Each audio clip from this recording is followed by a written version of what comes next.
Milk and The Milk Carton Live with Milk Stevens featuring Top Gun Tucker Lutz. Holy! Yo, welcome in the Crib podcast. This is the first one that I'm doing with a homie in-house. We got the man Top Gun Tuck right here next to us in the fucking house. Welcome in, brother. Yeah, thanks for being here, dude. I'm glad to be part of the first in-person one. Yeah, dude, it's a think pleasure. it's the way to go whenever you can, is to get that face-to-face interaction. So I'm glad that I'm the face of it so far. For sure, nice. Man. Yeah, I'm happy that you're able to come in, and thanks for inspiring me to do this as well. Like, I was thinking of the last one I did was Kevin Gordon. I grew up with him as well, so it's like I was thinking about doing it in person, but I don't know. I was just like a little skeptical, and I just didn't really know how exactly to do it with my setup here because I don't have too much.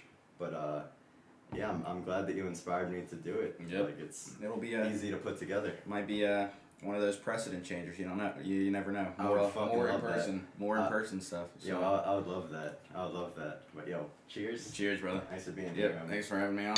Fuck Absolutely, yeah. my pleasure. So let's take it from the top, dude. How did you originally get into fighting, or like what was your segue into wanting to fight? Yeah, so I became a fan of it my freshman year of high school. It was I mostly watched the WEC, which was technically, so people think MMA, they think of UFC, which is like the NFL is to football. Mm-hmm. So I watched the WEC mostly because it was free, instead like the UFC they charge a pay-per-view or whatever. But and it was the lighter weight classes, so they were owned by the UFC technically, but they had the 155 pound, 145, and 135, and then the UFC was 155 and up at the time that I started watching them. Right. But so it was just one of those things that as soon as I watch it, I was like, you know what, I can do this shit, and pictured myself in there. I grew up wrestling, so taking people down and beating them up, and like I said, it was all the lighter weight classes, and I was a tiny guy growing up, and I was like, you know what, man, it's awesome. These guys are fucking 5'6", 145 pounds, and they're phenomenal athletes. For sure. So, yeah, me and my older brother Teddy, who mm-hmm. we were like diehard fans growing up into it, and in high school, like the UFC pay-per-views would come by, and it was always fight night at our house, at our parents' house growing up. Hell yeah. But so your parents were also into it as well? I mean, not to the effect of what we were. Like my dad would follow the fights, kind of cursory, but my mom would watch some of them. There are some fighters that she liked, some more than others, but they weren't nearly like us. But my older brother and I, it consumed us, and so I wrestled my whole life. Actually, we wrestled together for a couple of years back in high school. But when wrestling was done my senior year of high school, I never accomplished what I wanted to, and I just had so much hunger as far as pushing myself from an athletic pursuit. And I was like, you know what, man, I'm going to give this MMA stuff a try. There was a small gym in Carroll County, and they were having a seminar with Kamal Chalaros, who fought he was in the UFC at the time. He was a lightweight for him. So this was like April of my senior year. I went and did the seminar, and then I signed up for that gym. I'm at a different gym now. But yeah, and like literally after my first week of doing jiu-jitsu, Muay Thai, and all that stuff, I was hooked in. That was in April, and then in August, after I graduated high school, I had my first amateur fight. So right, damn, it's pretty much super quick into it. Yeah, I mean, I was obsessed with it at first. Hungry is a great term for that. Yeah. And it worked out well because I was actually playing lacrosse as I first started training, but it was like lacrosse practice was like from I want to say 3 to 5-ish, and practice wasn't till like 8 for the MMA stuff. So I'd go to school, go to lacrosse, wait around for a little bit. I didn't even have my license at the time. My mom would drive me there, and then I'd be getting home dumb late. But I was obsessed with it. I was doing it literally every day during the week, and so like 5-6 days a week, and that was before I even had a fight or anything like that. But I don't know, man. It's just one of those weird things became such a vocation for me. Right. I mean, I guess it's good wrestling at Franklin. The practices were 6 days a week, so you were already in the mindset essentially of like, I'm gonna be doing this every single day. Right. You're striving for it, and you're hungry for it. So it definitely is solid that, and especially with you growing up, which we'll get into that with a sec, but yeah, I remember those practices were brutal, man, and they fucking worked you, and it was literally every day pretty much, so I can imagine that would be a solid start into just wanting to grind every day and feeling that habit, where you're just building the strength, the tolerance, everything like that. But when did you first get into wrestling? How old were you? 3rd grade is when I first started wrestling. There was a year that I did have to take off, though. It was, I think, my 7th grade year. I didn't wrestle for 1 year, but yeah. So since 3rd grade, 02, 03 until now, I've been wrestling. But yeah, I guess the difference between the MMA and the wrestling was, as you know, the wrestling practices to this day are one of the hardest things I've done. Like that was at our high school, we weren't super technically great. Like on average, we didn't have the biggest talent and. We were in shape. Yeah, exactly. We were in shape. And we actually had a really thin team because I think the hard practices were a double-edged sword that, yeah, if you can suck it up and stick it out, you're going to be in phenomenal shape. But it was tough, and most people fell off. But but the MMA training was more fun, you know what I'm saying? Because I hate to say it, I can't say I ever really enjoyed wrestling, you know? It was always making weight twice a week sucked balls. Holy. And then it's tough. That was really bad, especially when you're a fat, undisciplined high school kid, you know what I'm saying? But if you're wrestling 17, 20 pounds under your walking weight, keeping that weight off and then being at your 100% full mental and physical with being down that much is strenuous. Right. Very mental. Yeah, it's touchy, and that's what one of the worst, for me, it's the most annoying part of the sport is the weight cutting aspect. But they make it a little bit harder for high school kids these days by doing the preseason hydration tests. There's still ways to get around it, but for me, my issue was just being a young, dumb, super fucking undisciplined kid and getting fat. We'd have a wrestling match Friday, Saturday, tournament style. Sunday goes by, you eat. I would be eating just like a ridiculous amount Saturday night and Sunday, just getting it while the getting's good, and then come back in Monday, step on the scale, and just be, substantially heavier. So it's like, it's all my fault why that shit was tough. But yeah, I never really enjoyed, like on average, I always look forward to the wrestling season being over. But but the MMA was actually fun. You know what I'm saying? So I did football, wrestling, and lacrosse. And I was probably best at wrestling, but like lacrosse was the only sport that I played that was actually fun. You know what I'm saying? Like football, I didn't really think that was that fun. Wrestling wasn't that fun. But MMA, it became fun again. You know what I'm saying? Learning the jiu-jitsu, the kickboxing, the straight boxing, and I'm lucky because I feel to this day like that stuff is still super fun for me. So I'm blessed in that regard that I get to do shit that I genuinely like, which I don't think most people are able to do, you know what I'm saying? It's actually have a genuine, job that they enjoy just not to get bread for, So exactly. It took me.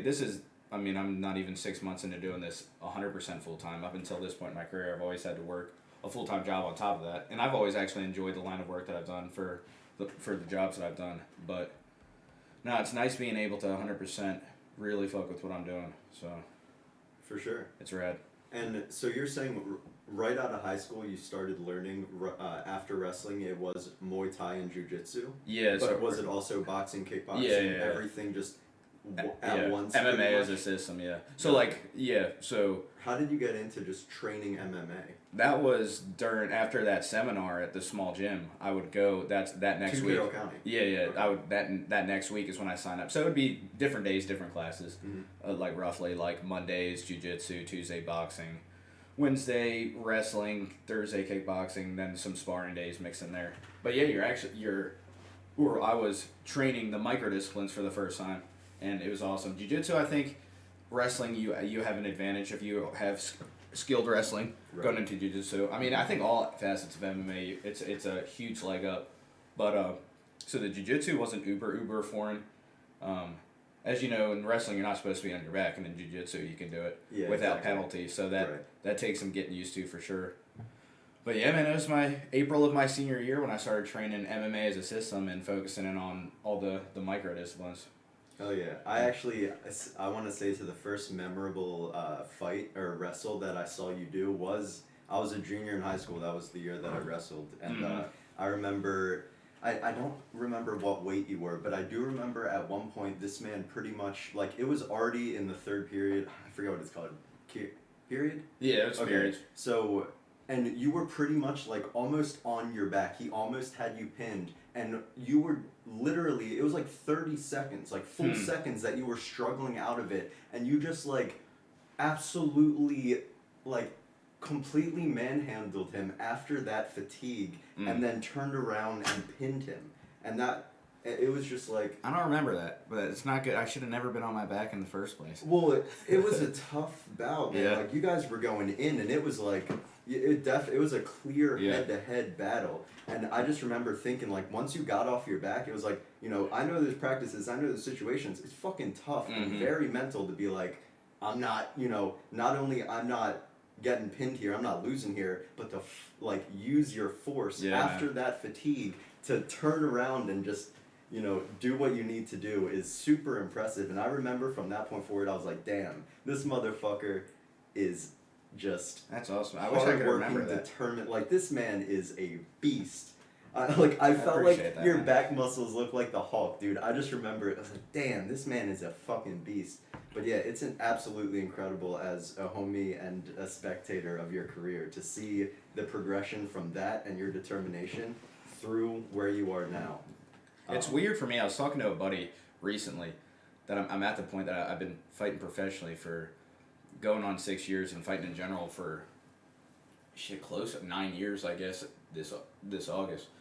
And it's weird talking to some friends who will bring back, like, more. I mean, the wrestling feels like it's crazy how long ago it's been, right? Yeah, you know. But they'll bring back stuff even with fights, and it's like, man, it feels like just yesterday. But then when you start throwing out, oh, that was 7 years ago, that was 8 years ago, and for that's like close to 10 years ago. It was the 11. wrestling, yeah, it was 11 years ago almost. Yeah, dude. Yeah, I was never the best wrestler. I wish so. That is, if I could go back, I probably would have wrestled year round.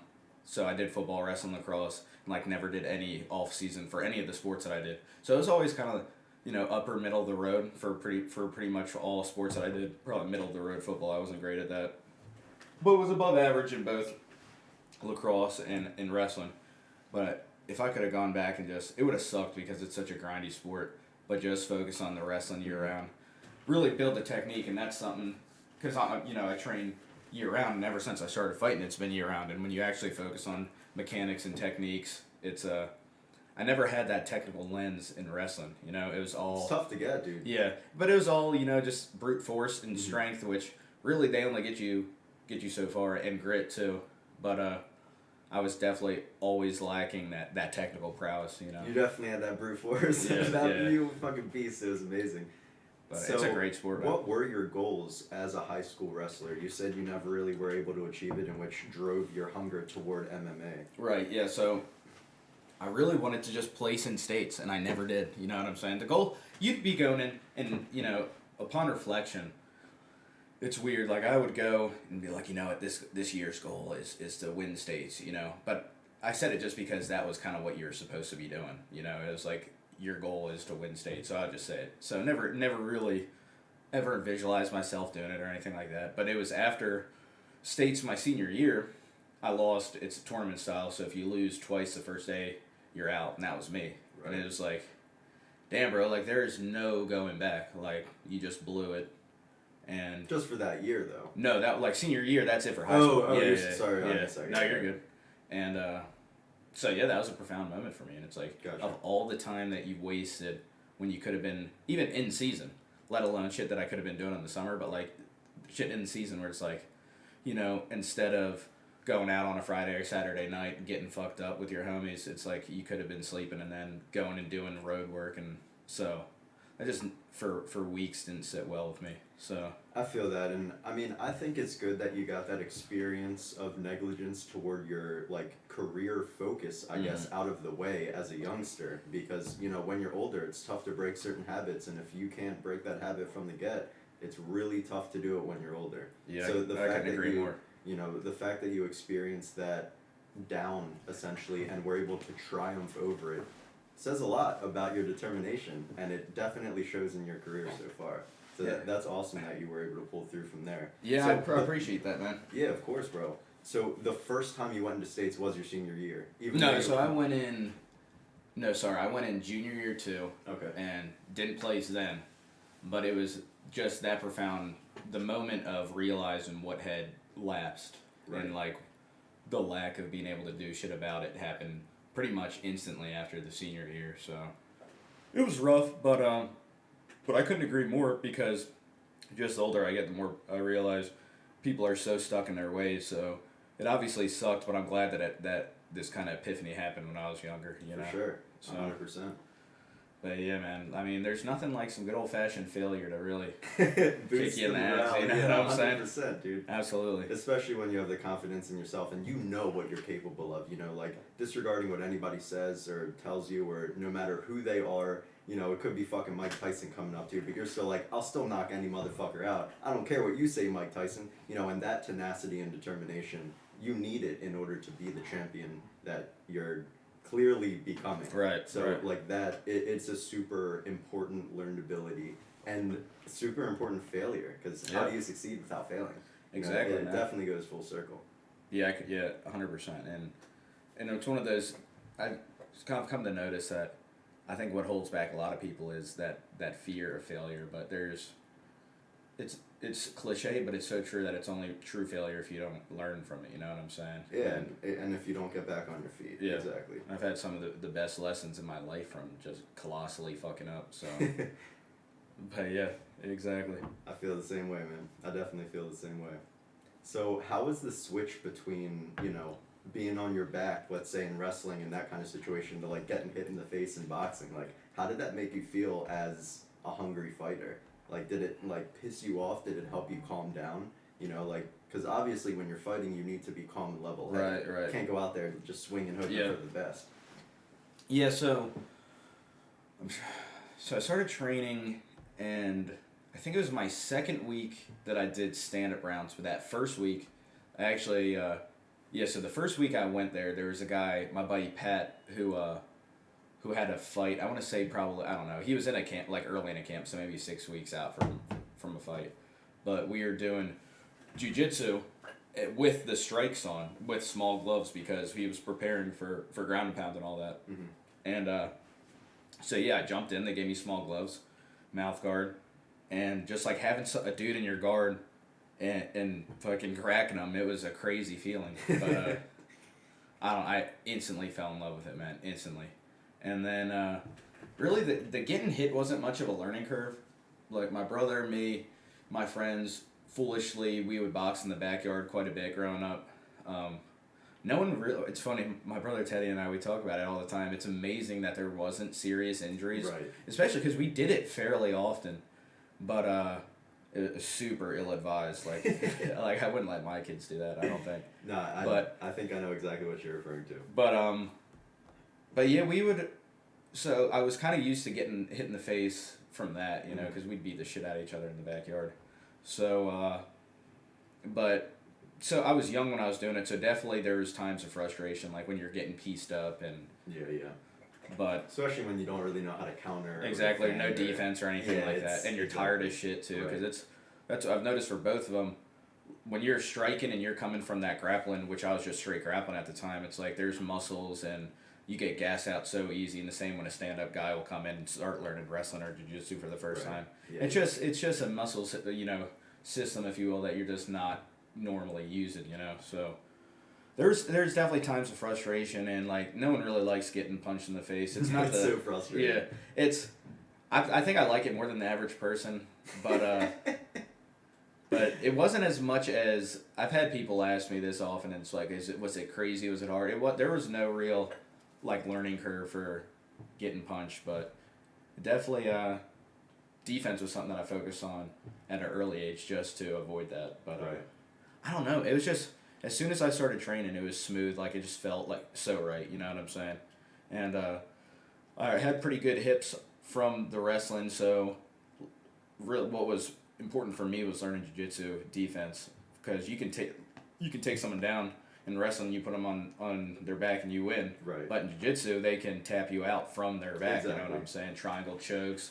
They could do arm locks. So and wrestlers have awful habits of coming out when they're starting, leaving their arms out and getting caught. So that was pretty much one of the first focuses. Was since I already had the wrestling, I had pretty good top pressure already, and just kind of avoiding those early mistakes and just be wise. But it's tough, man. Even to this day, it's old habits die hard because you see phenomenal wrestlers, and then if they're going with a good jits guy off their back, it's very tough. Yeah, they can make some serious mistakes. So, how is training switching from pretty much straight wrestling and other sports, which are mostly just cardio, certain lifting, stuff like that, but from wrestling through amateur fighting? Because you started apparently then taking 5 different martial arts or different fightings right off the bat. So how did that feel going from only wrestling through the rest?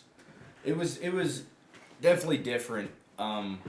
Because like you said, it's you're condensing so much stuff, but I think the way we looked at it, we kind of honestly abandoned wrestling pretty entirely for like the first 8 weeks that I started training, because they're like, you already know this enough. I was about to say, you think it's because of your ability. Exactly. So I would still go to the wrestling class once a week, but we had big effort. Like at first I was doubling up on beginner stuff with like a touch on early defending bad habits from wrestling, so really focusing on the jiu-jitsu, a lot of pad work, just getting my strikes. But I picked up the striking pretty quickly. I picked up the whole sport pretty quickly for whatever reason, because I was always growing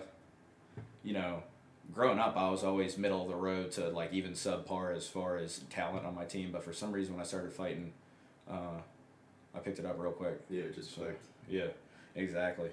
So I think I was built for this shit, man, just because I was never really good at anything growing up. Like a lot, I was decent at a bunch of different shit, but fighting, I guess even fighting in itself is a bunch of different shit condensed into one umbrella. But I got lucky in that regard, because I had my first amateur fight 3 months after training. Damn. So. How long, I guess, is the average of people going into it to actually going into fights? Do they actually just throw you on board and they're like, let's see what you can do, we'll go from there? Yeah, I think it's super discretionary with whatever gym you go to. But yeah, I think because it was so long ago now, if I remember right, started training and I was consistent, and I was giving the one guy a hand who had a fight coming in, and then I think they were just like, hey, there's some fights this summer, are you interested in fighting? And that was pretty much that. And it was funny, actually, I had my senior week and like came back, and that was like my last hoorah before my fight camp started. And then that's a solid one. Yeah, those are good times, man. Those are fun. we got back on like a Friday, and then there was a party at Saturday. Got fucking super hammered, and then jumped into my very first camp like right after that. So. Right. How does it feel for you, I guess, remembering as an amateur fighter compared to a professional fighter when you're in the ring and like head to head? Or is it like different mentality? Obviously, you're more trained as a professional, but like, do you go into it differently? So, not really. I mean, my approach going into it, the thing is, like, a lot of my amateur fights, and I've heard guys talk about this and they say it's a sign of maturity. Like, I don't remember any of them. It's your amateur fights. Just not trauma induced, because I didn't really have barn burners in amateurs, but like straight up, like after my very first fight, it was in Delaware, and we actually got like a tour bus with a bunch of homies came over there. Dope. Yeah, it was like a 50-person tour bus. Oh, snap. Yeah, and when we came back, like I was on the bus, with my wife, and I was just like, man, I have zero recollection of it. And I think it's just like they say it's adrenaline, but so there a lot of my amateur fights, I really don't remember much of, just because I got consumed in the moment, which I think it is an overall negative thing. Like, the presence of mind is something going into it, but so that's way different. Is I have a way concerted effort of presence of mind, trying to be soaking up everything as it goes, because I mean it's a cool ass job, Not a lot of people get to say they do that, and that's something I often have to tell myself. It's like, there's a lot of motherfuckers who would kill to be in the spot that you're in. So in addition to what you said earlier, you're born for this. Yeah, shit, exactly. When you feel it, man, it feels good. Yeah, but that's just, I try to stay as calm as possible going into the fights, and just really, you just gotta. All your hope is that that camp that you spent before was time well spent, you know. Right. So I've just felt, especially over these last couple fights, that there's just no stone left unturned. So I'm at bliss going into there. Try to be. So. I think it definitely shows as well. It's incredible your performances in the Contender Series. You know, disregarding how you felt after, just, Right. you know, not having the knockout or whatever. Your performance, man, was wild. Like those fights were neck and neck, man. Like I'm sure as you rewatch them, it's like, you know, the way you guys countered each other and the way, like, you clearly were the dominant. Right. You guys were going head to head. It was not a clear, like, oh, I can just knock this motherfucker out. There were a couple scenarios that it was like, it seemed as if you could get the submission, but as you said, you had the energy, the injury. So the fact that you were even able to pull through the full fight like that, go to decision, that's impressive, man. Like, that's a lot of pain, especially in such a necessary muscle. Yeah, it's a weird area. Like the whole injury is weird. But yeah, I've watched the fight a couple times. You know, it's one of those ones. There's a lot of cage grappling, which is not pleasing as far as spectator wise. You know, but that is hands down the most strenuous aspect of the sport, in my opinion, is that grappling on the cage. So for sure. So yeah, it was a combination of just in that third. It's disappointing going back and watching it because I had such dominant positions and just kind of rode it out. But whatever, man. It's like, what do they say? UFC, bro. Yeah, the rear view is small for a reason. So. Yeah, man, and especially, you know, your personality to Dana White on the first one, like, yo, I'm the man, and then coming back and showing that you were, you know, disregarding what was said, it was clear that you were going in there confident and you left confident both times. Yeah. And that is super important, especially as a fighter. That's how these motherfuckers get huge names, and that's how McGregor gets paid so much. It's because he talks a lot of shit and he's a great personality. Right. Not that you should follow directly in his foot, but you know what I'm saying? It's like, when you have that confidence and you're that swagger, it's like, fuck with me. You know, it's like, let's go. And it definitely shows to, you know, you to a lot of other people. Like, I'm not as much into fighting as most, as you know. And I love the sport. I love watching it. It's fucking so exhilarating seeing you in the ring, you know. It's like, I shake sometimes, I'm not going to lie. It's like, holy shit. You know, it's wild. But, you know, like, oh my gosh, I lost my train of thought. My bad. Yeah, it's all good. But, yeah, man, and that was another thing with that. The first Contender Series fight I had was I was super bummed afterwards, and my wife Morgan was like, you know what, no matter what, you gotta fucking hold your head up after this shit. So I remembered it was a lot of these dudes after they win fights as well. They're just like, you know, I'm just coming in doing my thing. You know, it's just like whatever, and they're like, okay, cool, like, you know, cool, you know. And it's, but like I do remember in your interviews, you're like, fucking Top Gun type of Lutz. You know, it's definitely a different vibe seeing you than, you know, a lot of other people. Even actual, like, people in the UFC coming down, they're just like, you know, they might knock somebody out quickly and they're like, you know, doing it for my family, love you guys. And it's like, cool, but that, you know, it's like that confidence and that personality, I think, is so important in the game, just to be able to market yourself as well. Right. And you've definitely shown that so far, so I'm excited to see how it progresses. Right on, man. I guess I never really thought about it like that, but yeah, I guess it's important. Just really the confidence comes from the preparation. So I'm not one for, you know, talking a whole gang of shit and, you know, stirring shit up, but at the end of the day, it's just I fucking bust my ass so much that I know that end product, that final version of me. I just feel like I feel like I'm the best in the world when I'm on my shit. So I believe it, man. So is that what helps keep you in, like, the champion mentality? Just with that thought process of just a conscious, I'm a world champion. Yeah, like if I, you know, the best version of myself, which I think is like it's the closest I get to touching that is these last camps, and I feel like I've just been leveling up, and I just feel like when I'm on, like I'm a world champion. Really, I think I'm the best in the world when I'm on, and that was kind of one of those things that I had probably 2 years into my fighting career when I'm, you know, I was a successful amateur. I was 8-0 MMA, including boxing and kickboxing. I think I was 11-0, something like that. But so like 2 years in, when I'm winning fight after fight after fight, you know, busting serious ass in the gym. It's like this is the only thing in my life that has had linear focus. And like I said, I've always kind of beat myself up as a kid because I was never great at anything. But you know, competent in a bunch of different shit. You know what I'm saying? Almost jack of all 100%. trades type shit. Yeah. But I know exactly what you mean. But yeah, like, you know, I think it was probably after my it was after my fourth amateur fight, and it's like, you know, this is the only thing in my life that I've ever that has gotten all my focus, and, you know, I've been successful with it.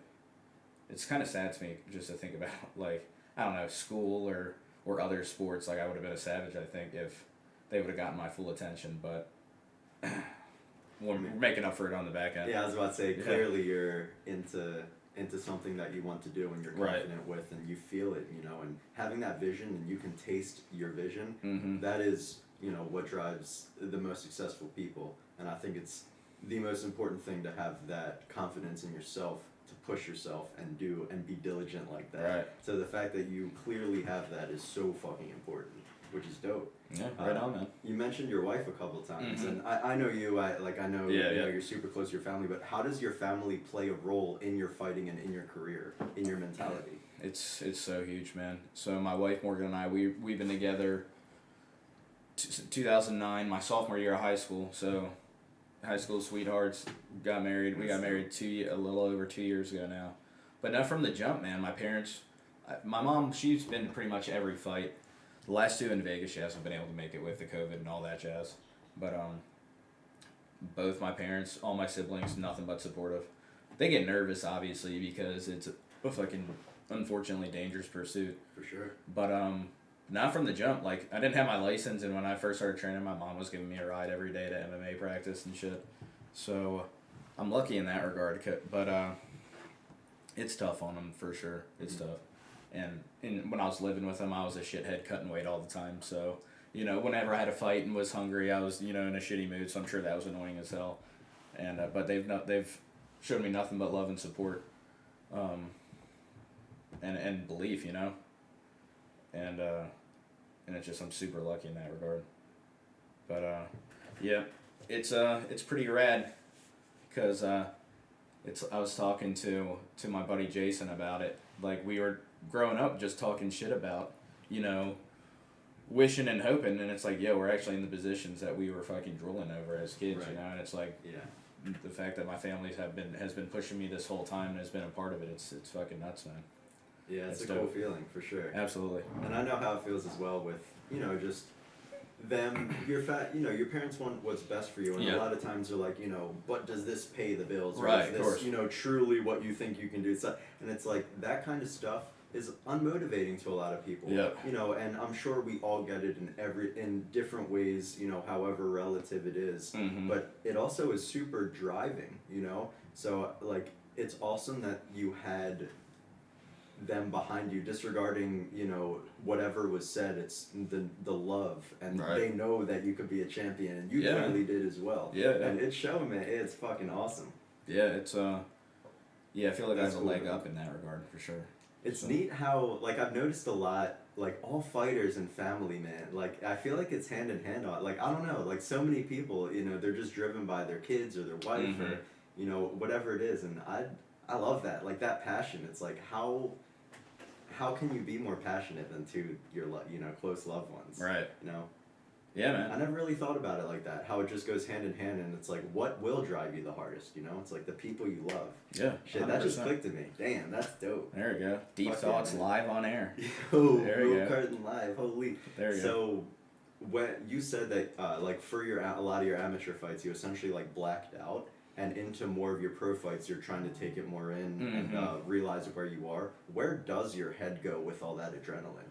Like, can you put a name to that? Yeah, so I got lucky with so before my amateur fights, the coach I was working with at the time was like, you got to be careful of the adrenaline dump, and that's when you get like so psyched up, and then, you know, then you go out there, you blow your wad, and then you're done, you know what I'm saying? Or before you even walk into the cage, you let the walk out and you start rocking out with the music that's playing, and we're just mentally, you get so pumped up. So that was something, since I was 17, mentally we were working on, is, you know, visualizing of walking out and staying calm during all that. So from the jump till now, it's that first emphasis is on being calm. But really, it's the more that I remind myself to be present, the more I can kind of remember what's going on and be more in control of myself. For sure. But yeah, it's weird. It's almost like those early fights. It wasn't me in there. You know what I'm saying? Yeah, it's and for the most part in fighting, you're mostly going on your instincts and what you've been hammering in the gym the last 9 weeks. You know what I'm saying? Right. So it's not the end of the world to get lost in that shit, because it's like a fine line of like that flow state that people often talk about, that you're lost in your work, and Right. then it's like what I was experiencing, where like you literally have no recollection of what all. So for me, I've been working on finding that healthy balance between the two. But yeah, just notice being mindful and being relaxed is so clutch for me anyway. 100%. As far as my performances have been going. Do you enjoy it? Like when you're in the ring, are you sitting there like, I fucking loved it? You know, like are you consciously thinking, like, of course the counters and what you have to do, your coaches and, you know, what you're trying to hear, what you're trying to take in, with you being calm and everything, is it like, you know, I'm trying to figure out how to put this, because like playing a show, for example, you know, you feel that adrenaline, you see the crowd, you have the people around you, but you're still, like for me, I've loved being in front of people, you know, as much adrenaline or crowds, however many people, it's like, you feel like you're born for it, and it's like, I fucking love this, but I do lose myself a lot, you know, and it's definitely tough to stay super focused, but the practice comes in so handy, but it like, yeah, that hand in hand, like practice to adrenaline to just staying calm is so difficult. And like I know as a musician playing shows or DJ, whatever, it's much different than being in a ring where you actually have to focus on, this is what I have to counter. Right. You know, I never really thought it or knew exactly how people would think about it in that regard. You know, as a band, you're like, this is my part, this is what I play. Yeah. As a fighter, it's all freeform, you know, it's fucking... Yeah, there's been a couple times that during the fight, I've been like, hell yeah, this shit's dope. Like, my first fight, Contender Series, it was in the second round. I was really starting to piece them up some. And that flash, like, came to me. I was like, this is dope. I can't say that during fights I've experienced it much, though. That's the most recent one. But, the love for the sport also often comes after, like, reflecting, you know what I'm saying? Because you get caught up in... Some people think that fighters live, you know... And I'm sure some do, but it's like this fucking crazy luxury, you know, life, when really a training camp can be one of the more monotonous things that, you know, you're doing the same shit often over and over again, you know, minute detail sharpening. But, so I don't even know if during a lot of that, you know, you're suffering a little bit, you know, you're not enjoying the process. So it's one of those things that, you know, after a fight, you sit back, you're in a hotel room, or, you know, I'm just hanging out with my wife after a fight, and it's like, damn, this shit is fucking crazy. Like, it really hit me when we got back from Vegas. Like, we got in the car and we're going home. I was like, damn, like, what the fuck just happened, man? You know, like, you don't even realize like a it. Dream, yeah. Exactly, you don't realize it. And it's weird, because I was, like, so in the moment for a lot of that shit. And it's just, like, afterwards, you're like, damn, what the fuck happened, man? So... How did it feel then, like, you know, thinking as, like, okay, I'm a recent, essentially, you know, past couple years professional fighter, and now they're flying you out to Vegas to be in front of Dana White. You know, like, how does that feel for you? Was it, you know, like, uncomfortable in any way? Was it, like, you had to get over nerves? Or was it just, like, you're fucking ready, you're born for this, you're ready? It's weird. My striking coach John Vu and I talk about it. This is gonna sound so cliche, but it just felt so right. It felt like we belong. You know what I'm saying? For sure. And a lot of that, and you're not the first person to ask me that, but like when you frame it out in that way, I try not to look at it like that, because then you start blowing your head up some. You're like, if I were to be like, you know, yeah, I'm fucking flying to Vegas on the UFC's dime, blah blah blah. You know, the more that you that for me anyway, that I would extrapolate that being something more than it is. It's like, I don't know, the more I think it's like, I don't know, just, I try not to let the head get too big, I guess, you know, but it's definitely better than flying yourself out, that's for sure. So I guess you gotta take the good with the bad, but... No, I think you're very right in that, because, you know, cocky is not confident, and right, cocky gets you in trouble. So I think it's and cocky important. gets you paid though too. You know what I'm saying? But a lot of cocky people have the confidence and wherewithal to understand where they are and how to not be cocky in the moment. Right. But in terms of blowing your head up to that kind of shit, that's just for me anyway. But yeah, to touch back on how like it felt, it sounds so cliche, but it just felt like yeah, this shit should be happening as it's going down. But Yeah, been cool experiences so far. So looking forward to going back to Vegas because it's nice over there. I like it. Yeah, for sure. Hell yeah, man. So you just brought up your striking coach, I believe. Mm-hmm. How do coaches play the role in your life that they do in terms of being there for you as like a family? Right. And what is your experience with them when you're there? Yeah, so I have multiple coaches, got multiple disciplines, multiple coaches, and you struck it right, man. It's like that is your family. There's no like even with my parents or my wife, there's no relationship like that of a coach or of a teammate that I found. It's one of the most deep bonds that you could have with someone, and someone who you might not even have known for that long, like my boy Pat Rivera, who's a teammate and training partner. I've known him maybe 3 years, but it feels like I've known him a lifetime. Right. And he's like, I love him to death. It's such an intense relationship between the coaches and so I got John Vu, who's my striking coach. That's who flew out with me first, and then my head coach Ryan Mack, and he's one of the owners of my gym, Ground Control Owings Mills. He runs the fight team. But he's a black belt in jiu-jitsu, so he's got a great mind for Talented. that. Yeah. So he's kind of the head corner man. They only let me have 2 for the Contender Series fights. Typically it's 3, but I think for COVID they only let the Contender Series people have 2. I'm hoping for my UFC debut that will be 3. I'm not sure what the rules are. But then my strength and conditioning coach who I've been working with for a couple of years, Nick Ehrlich, has gotten me like in next level shape, because that's something that's my least favorite part of the game is the strength and conditioning. Right. And I was always looking for reasons to get around it, but now it's nice having someone who that's their sole focus is you're gonna be doing this shit. And he's a jiu-jitsu guy too, and he comes to the fight team practices. And then another owner of my gym, Ant Mark and Tony, he's a jiu-jitsu coach of mine. Alec Walensky, jiu-jitsu coach. So at my gym, Ground Control, we have a bunch of different trainers and instructors, so it's nice you can go. Like John Vu's my main striking coach, Paul Jan's another coach who I've used before in the past, who's a wealth of knowledge, so I'm lucky in that regard that I got, 7 different people for multiple disciplines I can go to, and they all have a real good brain for it. But it's an intense relationship, man. It really is, and most of them now have kids and families, so it's like, I don't know, it was a couple years ago when I'm going through this workout, and my homie Nick, my strength coach, his little boy Mason is running around the back, and it just clicked for me at that moment. It's like these guys are taking time away from their families to make me better and help me achieve my goals. So it's like it's a fucking slap in the face of them if I go and half-ass at anything, So that's kind of how I view my relationship with my trainers. It's That's a neat perspective, and I do think it's important to be able to stay on top of that mindset of like, you're not fucking them over. You are making sure that the time they spend into you as a family member, is not going to waste, and you're doing to the fullest effect you can possibly do in the ring. That's awesome.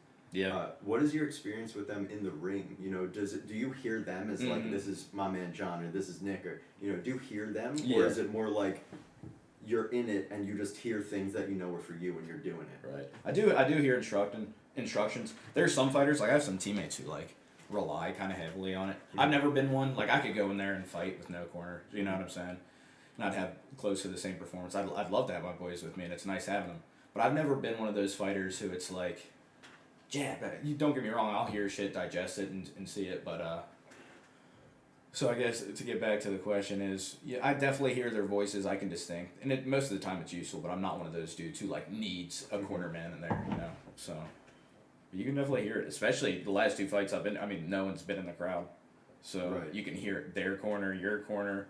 And I was thinking about that as well. How is that for you as a fighter, for it to be that intimate of a session? You don't hear, your brother yelling. You don't hear your pops yelling. You just hear your corners and you hear people getting hit, and that's it. Yeah, I hate. I mean, I prefer it. I think it was the fucking sickest thing in the world. And super intimate. Yeah, so the Contender one, they don't even give you walkout music. Like you're not allowed to pick a. So you literally walk out, fucking get in. And he does, and then you fight. So that shit was crazy. But now it's just like a Friday night or a Tuesday night for me sparring in the gym. You know what I'm saying? There's you got the media. It's probably a little bit more quiet because there's classes going on when we spar and all. Right. But It's awesome, man. It was like one of the most primal things you could ever feel. And it's like that's what we like. All that other fans cheering and music playing, cameras, all that other shit. I mean, it's cool, but the main reason we did this was to fucking get in a cage and scrap it out with someone. And it's like that's the emphasis and the energy that you get for me anyway when there's no one else in there. But I think it'll be fucking sweet having fans also though. For sure. I mean, I love being there watching you. It's a great However, energy. as a spectator, when you can hear everything, I can hear what your corner is saying, I can hear what your opponent. It's like that is intense. Yeah, man. You know, it's like I still feel like I'm there, but you know, it's like whereas you hear a lot of yelling and cheering or whatever it is, it's like you hear everything. It's man. so intense. Yep. You hear what is fucking super weird is like you can hear apparently fighting Joe Rogan calling your fight as you're fighting. You know what I'm saying? Like I was talking to a few guys and they were like, yeah, it's fucking weird. Like you hear Mike Bisping. Right. I didn't hear my announcers too much, but that's what they say is like a lot of those guys are like you can hear, you know, announcers narrating you as you're fighting. That's so weird. Yeah. That's so funny, dude. Yeah, but there is something about that fan energy too, which will be nice. Especially, I mean, the UFC. People are going to be itching for live sports, so those first few, you know, crowds are going to be intense, I would imagine. For sure. So if it's full, whenever it gets full capacity, even I'm sure limited capacity, the energy will be so high from people being bored and wanting to go see some violence because it's been a minute for them. It's been over a year, you know. So yeah, for sure, and it's pretty much the oldest sport ever. Yeah, that I would say so. Obviously, it's fortunately more regulated. Yeah, a little bit. You know, who doesn't like people beating the shit out of Exactly. each other? Yeah, it really is. You got to think from the time that we were lower hominids, there was fist fights going on. So exactly. I mean, into empires and shit. It's like that was their entertainment. They had stadiums and gladiators. You know? Yeah, I think that's what they say. The You're oldest a gladiator. The oldest like actual sport, I believe, is wrestling, if I'm not mistaken. And that's when they were trying to get rid of it from the Olympics a few years ago, and it was a travesty, you know. Wow. So. That was, they didn't I don't know. succeed in that, right? They didn't. No, I don't know if you remember. There was a whole Save Olympic Wrestling campaign. It was awful, man, because some of the, you know, some of the fucking sports that they have, like Olympic curling, and it's like, bro, why the fuck are you keeping that? Yeah. You're taking the oldest sport. So, but they, like I said, unsuccessful. So good for all parties. For sure. Yeah. I saw that they were on recently, that the Olympics are back. I was like at my parents recently, and I saw gymnastics was on, and apparently the Olympics are on right now. Are they? It might have been nobody looked like they were there. It was like, you know, a few people. It was only the spectators. Do you have cable here? Nah. Yeah, me either. So it's like I feel like I miss out on a lot of that shit. Yeah. Damn, is there? So I was at my homie's house a few weeks back, and it was like the skiing. I don't know if that's Winter Olympics that or would X winter. Games. And I think gymnastics is summer. Yeah. So that's strange. I definitely saw like the crazy skiing shit, which was, I mean, that shit was fucking nuts, dude. Yeah, some of those people are, it's insane. Do you ski or snowboard at all? I've skied twice in my life, and I tried snowboarding. I was really good at longboarding in my day, but snowboarding was just a different feel. Dude, it's a different beast, man. Skiing I was really good at right off the bat. They say that's easier, I think, right? Oh, I believe it. Oh, yeah. You have two things, you know, it's to a snowboard where you have to keep your balance. Yeah, and you're doing you will back fall forward. Yeah. Yeah, I think I've snowboarded. I like skiing though. I snowboarded 3 or 4 times, like years and years. It's been over 10 years since I have. Yeah, same. And it's a lot of my buddies do, and it looks awesome. Yeah. But it's one of those, like, if I were to hurt myself doing that, I would feel like such an idiot. You know? Right. So, I didn't think about it. Yeah, because you're. Yeah, that is. Part of the trade-off is, you know, and I think you'd have to really fuck up to like. Actually, I don't know. It looks pretty fucking dangerous now I think about it. I mean, if you're on a bunny slope, you know, it's like you would really have to do some belligerent shit to fuck yourself up or be fragile. I think I might try to. One of these winters, I think I'm gonna try to give it another whack. Not do anything crazy, go to like the park or anything like that. Exactly. On a nice day, it isn't, you know, just some powder and shit. It's super chill. Man. Yeah, I'd love to get back into it. Do you want water or another beer or anything? Another beer would be good. Yeah, gotcha. I'll be right back. Right on. Just holding down the fort. For sure.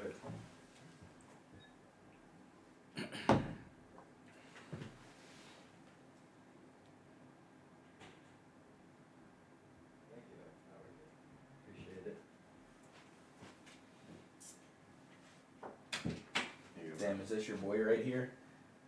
Who's that? I don't even know how you pronounce it. Let's see. Uzi has. Oh yeah, I play Fortnite with him. Nah, he's a kid. Nah, he'd probably piece you up, you know. Yeah. Nah. That's hilarious. Nah, he's a homie. He's a homie. This is actually, Camille, obviously, Tootsie, Yitzy, right there. Is Obi on here? Nah, it doesn't seem like he is. Wow, letting us down, man. Letting us down. For those who can't see, I have my computer behind this plant here so we can see the chat and, what's going on with alerts and anything like that. But, so we were just looking at the homies in the chat. Appreciate you dudes being here. Yeah, thanks for tuning in, y'all. Fuck yeah. So what else do you like to do for the fans? I know that you're into music and guitar. Yeah, play guitar. Go into that. Yeah. Been playing guitar since 5th grade, I think. Got some licks, bro. Yeah, a lot of people we jam all the time, so play guitar. I got a Traeger pellet smoker a couple years back. So as you know, I'm constantly when I'm not in camp trying to make, smoke shit up. So my wife and we bought a house 3 years ago, so I'm always doing some shit around that. Right. It's coming together, man. Yeah, I say it all the time, but I appreciate it looks fucking real good. Yeah, we've done when you first bought it. We've done a lot of shit to it. So it looks really good. Yeah. Always doing something with that. We got about an acre, so I love doing shit in the yard. Mowing the grass and. It's a good amount. It's like not too much. Yeah, exactly. I don't think I'd want much more than that. As far as I have to maintain. Right. So yeah, got 2 pups. So always chilling with the dogs, Layla and Reggie. But I'm pretty fucking boring dude, really. I don't do much. I got about 8 to 10 friends who I hang out with. I keep the circle pretty small and right. Yeah, it's weird. I feel like I'm getting old. Like my wife and I yesterday were talking about it. So I've been going over to my buddy Tyler's house for dinner, like every Saturday, every other Saturday. I was like, man, it's like this is how you know you're getting fucking old when it's just like the Saturday nights is a 6:30 dinner with the Silcocks, and then that's pretty much it. Not that there's anything wrong with it. Not at it's all, awesome. Bro. I prefer that. You know what I'm saying? I'm done with that part. Like exactly super the party fucking nonsense. raging. And yeah, when you're focused on your career and you're doing your thing and you know what you can't be too it's like you're just chilling. It's like why not enjoy your time with the people you love? You know? Exactly, bro. So no, I mean. What's really been getting my extra attention is the home improvement shit the last 2 years. But no, I play guitar not as much as I'd like to, but even that it's been a fucking at least over a year since we've jammed out. Imagine, right? Yeah, man. Yeah, I think the last time was at my parents' crib or maybe. So I think it was my parents. So that's something that unfortunately I haven't been doing much of. And I think COVID obviously fucks with that shit. I mean, being in a band, I'm in the same boat. Right. Like, it's tough, man. It's definitely tough, especially when you have a few people.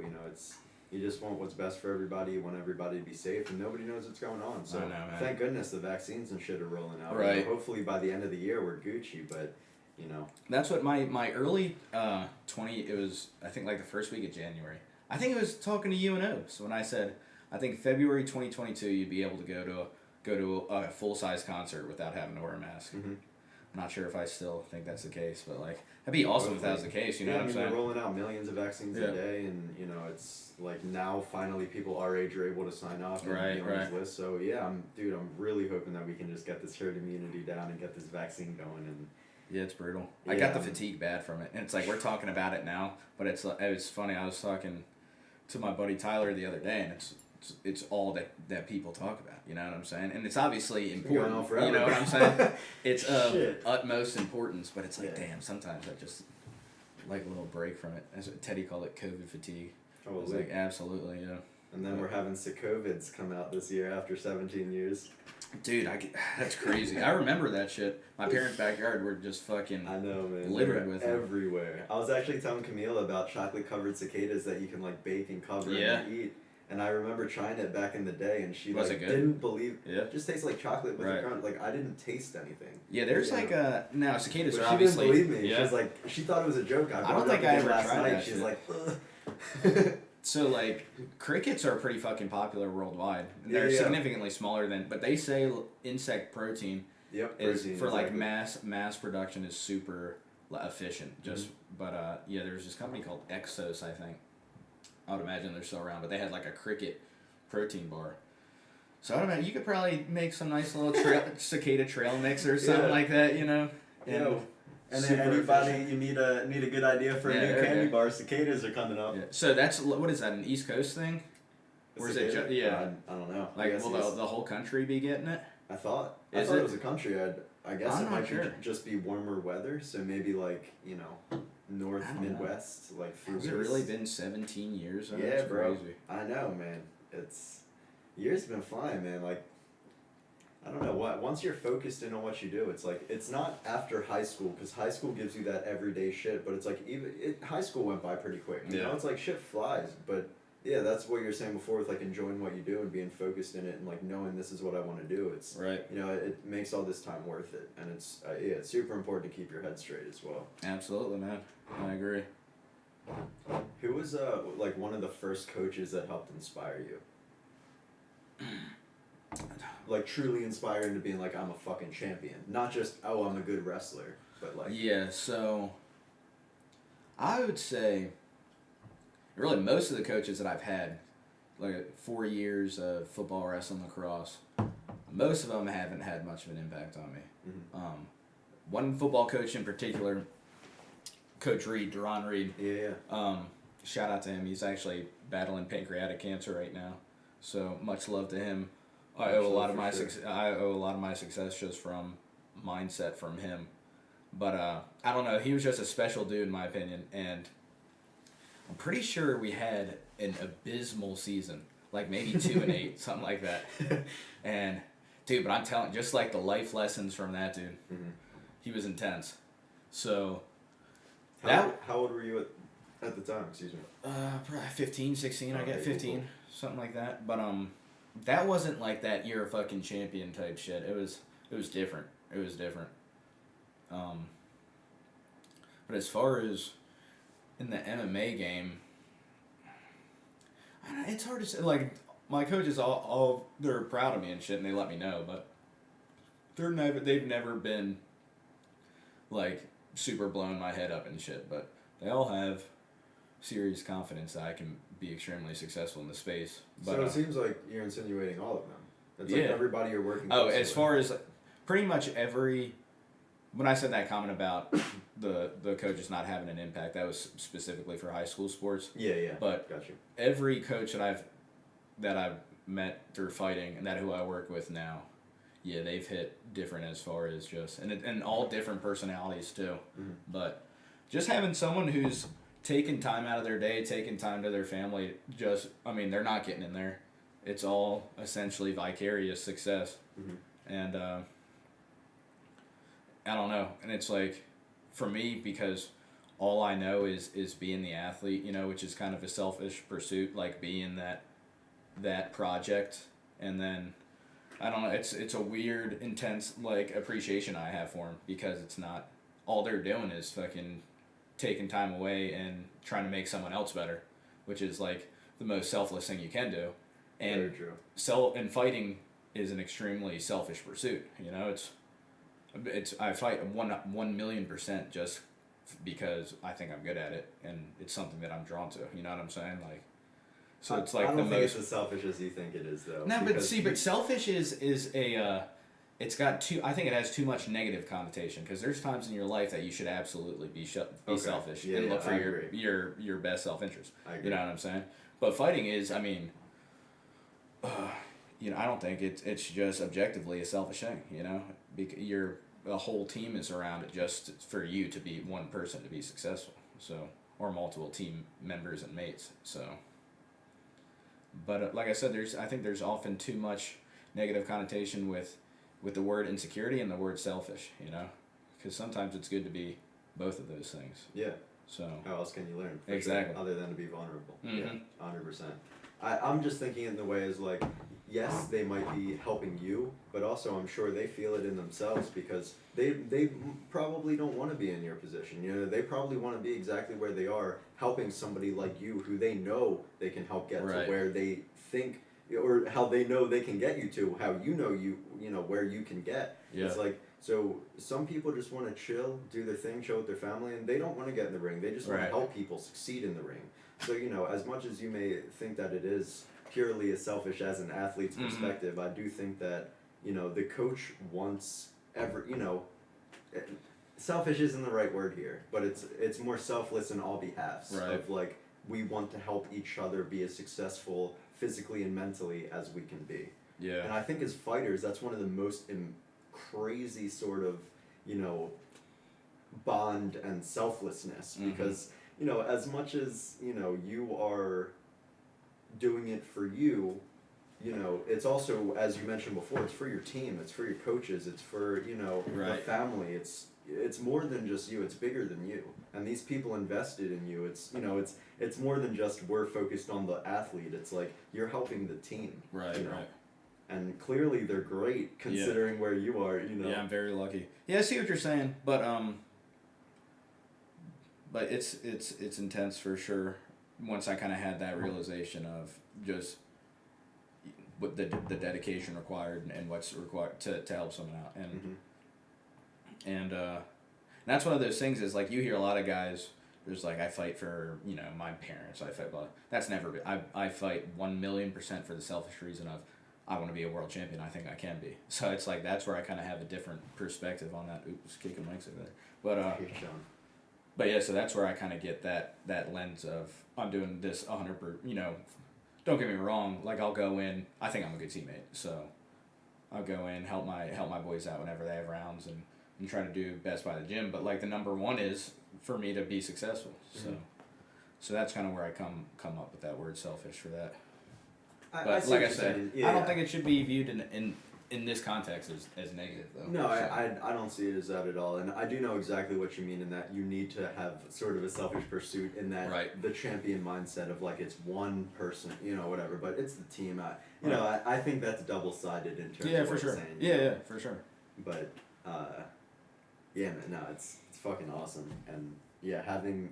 I mean, even like as a band, you know, it's like everybody, you know, like you're a team, and disregarding who's doing what, it's like everybody's helping support each other. Yeah, you know? So that's kind of. I think that would be more of a cohesive thing than fighting, though. You know what I'm saying? Of course, but I mean, as you said, you know, you don't necessarily need people in your corner or anything to that effect. I do think that it plays a role, and it is still cohesive. You know, I guess you would definitely know much better. You definitely know much better than me, but from an outside and spectator perspective, it definitely seems like, you know, the family and the wherewithal for everybody. Next level family shit. It's hard to describe.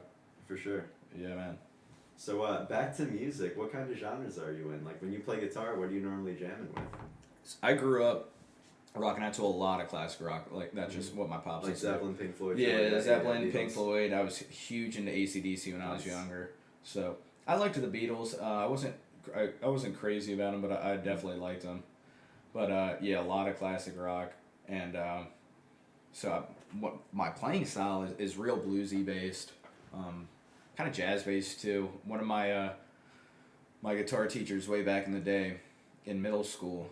Yeah, I stopped taking them in high school because of sports. But yeah, took them from 6th to 8th grade, and I had Charles Simon, a teacher who really, really good jazz bass and showed me some really cool chords. So I always had kind of a jazzy style whenever I jam around, heavy blues. Like Stevie Ray Vaughan's my favorite guitarist, so try to copy a lot of like the his kind of style, you know.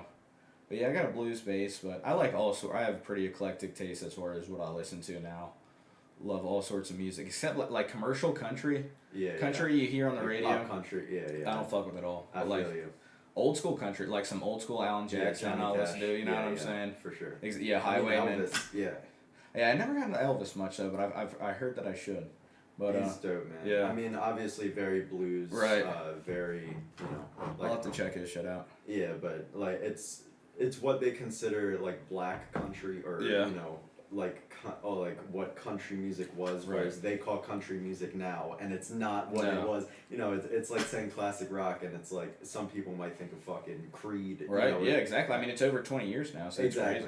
So you're getting 90s shit played on 100. And I love 100.7 The Bay, but there's some like Green Day songs on there. And it's like classic rock. It's like pop punk. It's like how in what notion is this classic rock? Well, I guess if you're basing it off like. I think a 20-year-old car can be historic, right? So that probably anything over 20 years is what they're doing. But like I said, you could throw Creed on, you could throw My Own Prison on, that'd be, you know, classic rock these days. But yeah, I was actually, when I was in Vegas coming back, I went down the rabbit hole of some old school Waylon Jennings country music, and it's like gotten into that. I'll send you some of this shit, it's not at all what's on the radio. You Right, know what right. I'm saying? But you could say the same thing of listening to Zeppelin 3 and then going to play 98 Rock, and there's some, I don't know. I'm kind of as we've talked about it before, but I'm a glass half empty with the state of current music. You know what I'm saying? There's not a lot of great new shit, unfortunately. And I agree. it's subjective, but when you look at just pound for pound talent, and it's just some of That's the the main from as a Exactly. musician, you know what I'm saying? It does, however, take talent to create electronic music, but it's Mhm. a different kind of talent, and most of these people don't do it themselves. Right. So it's like, how do you know, if somebody is truly like deserves to, be where Yeah. they are? Whereas Pink Floyd, Led Zeppelin, like these people grinded. Rolling Yeah. Stones, AC/DC, It's compositions, too, you exactly. know what I'm They were saying? in this. It's like they did it. It was all theirs. They created their brand, their music. It was everything. It's not like they're paying ghost producers or paying Right. people. How labels are now. It's like essentially they take most of your money and they Mhm. just promote it. And they're like, I don't care if you're good or not. If you pay me, we're gonna put you here. Yeah. And it's like unfortunate that money has taken its toll in the music industry as it has, because the talent and money. It's like money unfortunately seems to outweigh that as of late. Yeah, for sure. And it's like, it's crazy when you see a pop hit and it's written, and when it's written by and there's like 19 people Right. on it, and it's like there's no substance in the lyrics, there's no deep metaphors, there's no stories behind it. It's all like, I'm sure there's studies that go into what hits as far as radio hits and all that, and there's probably like a simple beat algorithm that they follow for that There shit. is. And then it's like most of it's just like some lovey-dovey bullshit, and then they'll throw in whatever's hip, and then there's like 20 people on one song, you Right. know? And it's not even the singer, it's No. just producers. It's like, how can we make this more, better, or more, how can we put this person to look more famous? Right. And it's exactly. It's sad, man. It's sad, but I think a great example of that is like hip hop from the early 90s, like Mhm. late 90s, through what it is now as like mumble rap. right. And it's like hip hop back in the day, it was storytelling, it was Deep was metaphors, you know dude, what I'm it saying? was heavy, man. Like Yeah. I grew up pretty heavy on like old Snoop Dogg and Right. Nas and like Biggie, and like what It's it is so now tough, is man. these people. Yeah. It's like these people are rocking, and like these kids are rocking to some music. It's like, how the fuck is this popular? Like, But their beats are good. yeah, you know their what I'm beats saying? are fire. That's but what I would like, s- that's come on, the bro. only- What are they saying? Yeah, I'm not crazy. So I'm not super crazy about a lot Anybody of can mumble. make a great beat, Yeah, bro. exactly. About Just need good producers. about a When lot you of the have mumble 19 rap.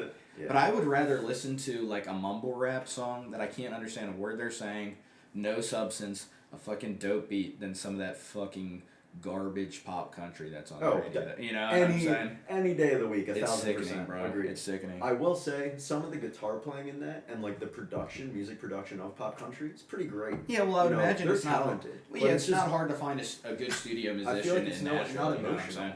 Yeah. No, fuck no. It's And just all the exactly. same It's shit. just fucking pooping shit out onto a. It's like, what can we seem popular with? And here's garbage. I don't know. Obviously, it's just opinions. but- Right, of course.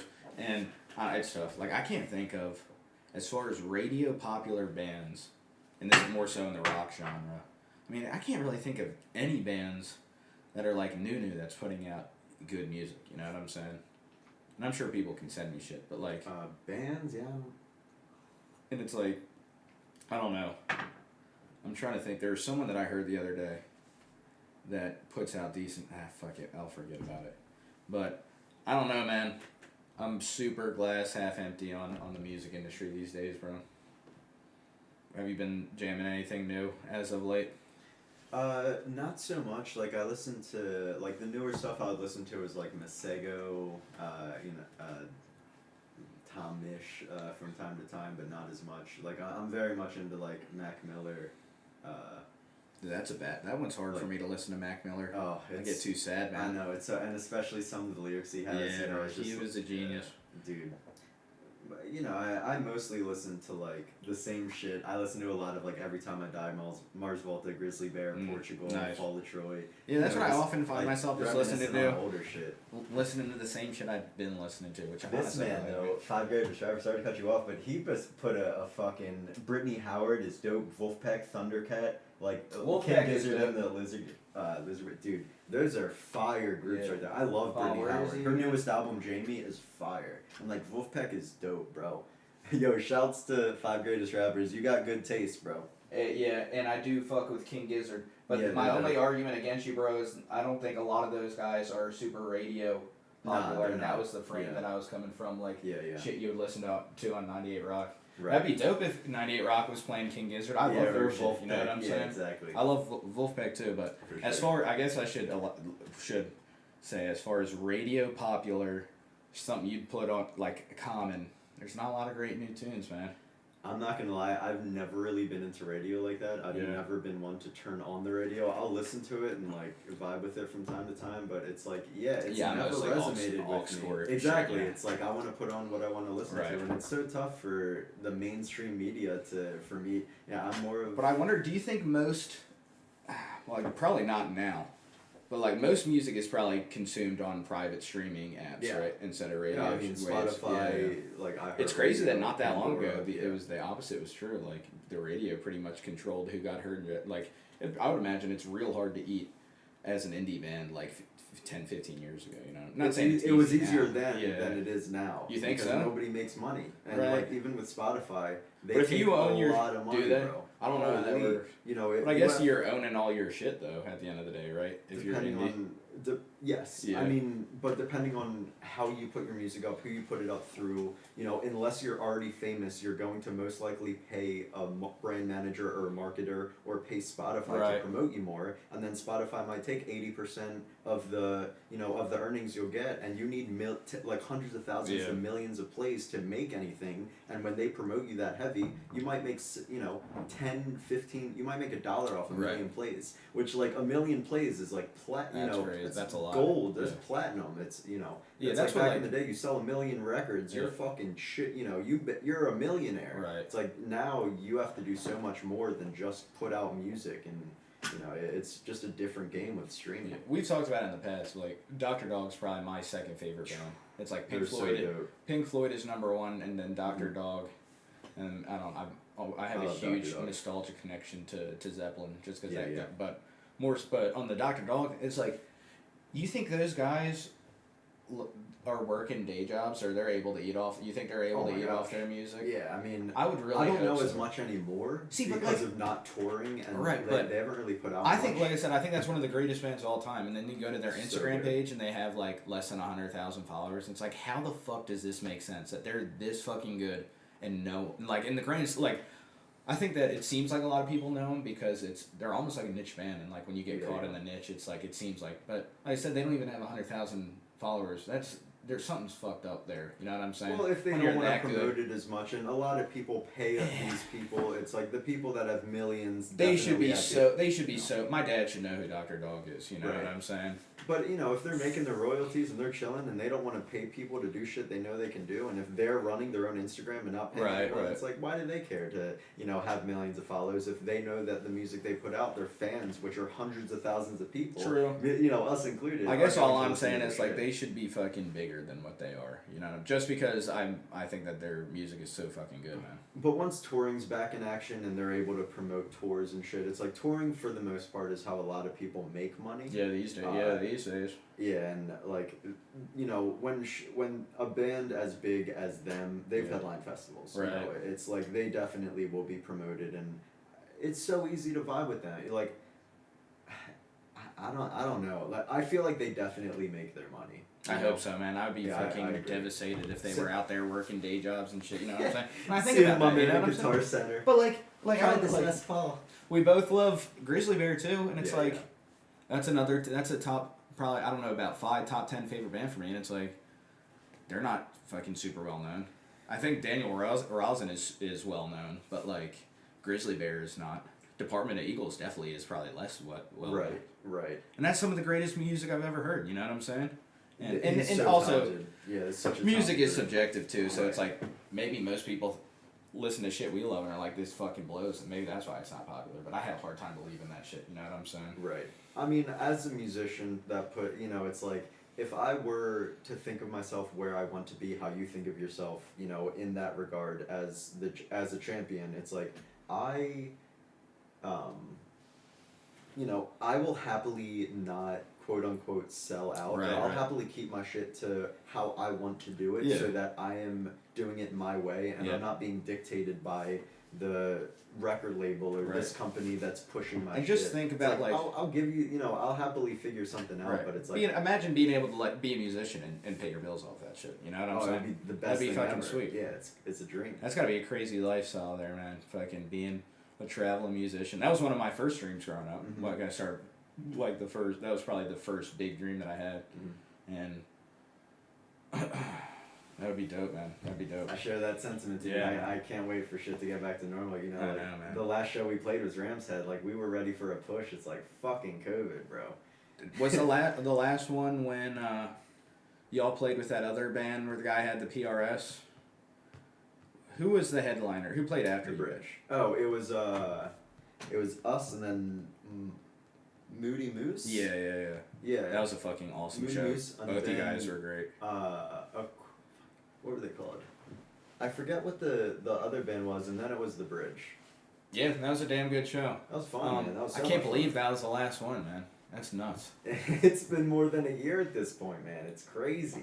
And you know, like we had so much shit in the works, and yeah, it's tough when you know you can't really get together. As we mentioned before, we haven't really practiced that much, and as a band, it's like unless you guys are together all the time creating content together, it's so tight. Like it's unless it's only one person, you know, that's the easiest thing in the world is to promote yourself and be where you like Billie Eilish and her brother. It's Right. like how easy is it for 2 people to tour? It's so easy. Yeah. You know, 5 people's a lot. Do you listen to her music at all? A lot. I love Billie Eilish. I don't know.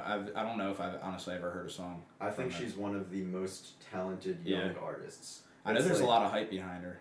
I mean, I'll have to maybe check her too out. much hype, Yeah. but she 1,000% deserves to be where she is. She's dope, and her style is like very new age. It's very 2020. You know, it's very new. That's the vibe I've gotten. Yeah. Is just there's and a lot her of and her people. brother write everything Yeah. together. Like Well, that's that good shit right is there. crazy. That's huge. Just and her even brother's having, talented. Yeah. just having people write their own music. Exactly. It's tough, bro. It's tough. It's like I said. Music is in such a strange place now, and I don't know if it'll ever bounce back. But I have a good feeling about it because you know once I feel it's just the money in it, you Right. know, and it's like as soon as shit can get back to a resemblance of normal, the entertainment industry can get back on its feet, and then everything can sort of flow the way that it was. And then I think because people I think a lot of people took that kind of shit for granted. And yeah, once it absolutely. comes I know back, I did. oh, You know, dude, live music. 100%. You know, all the concerts that I've flaked out on, and I'm kicking myself for not going to. You know, just the classic. Don't know what you got till it's gone.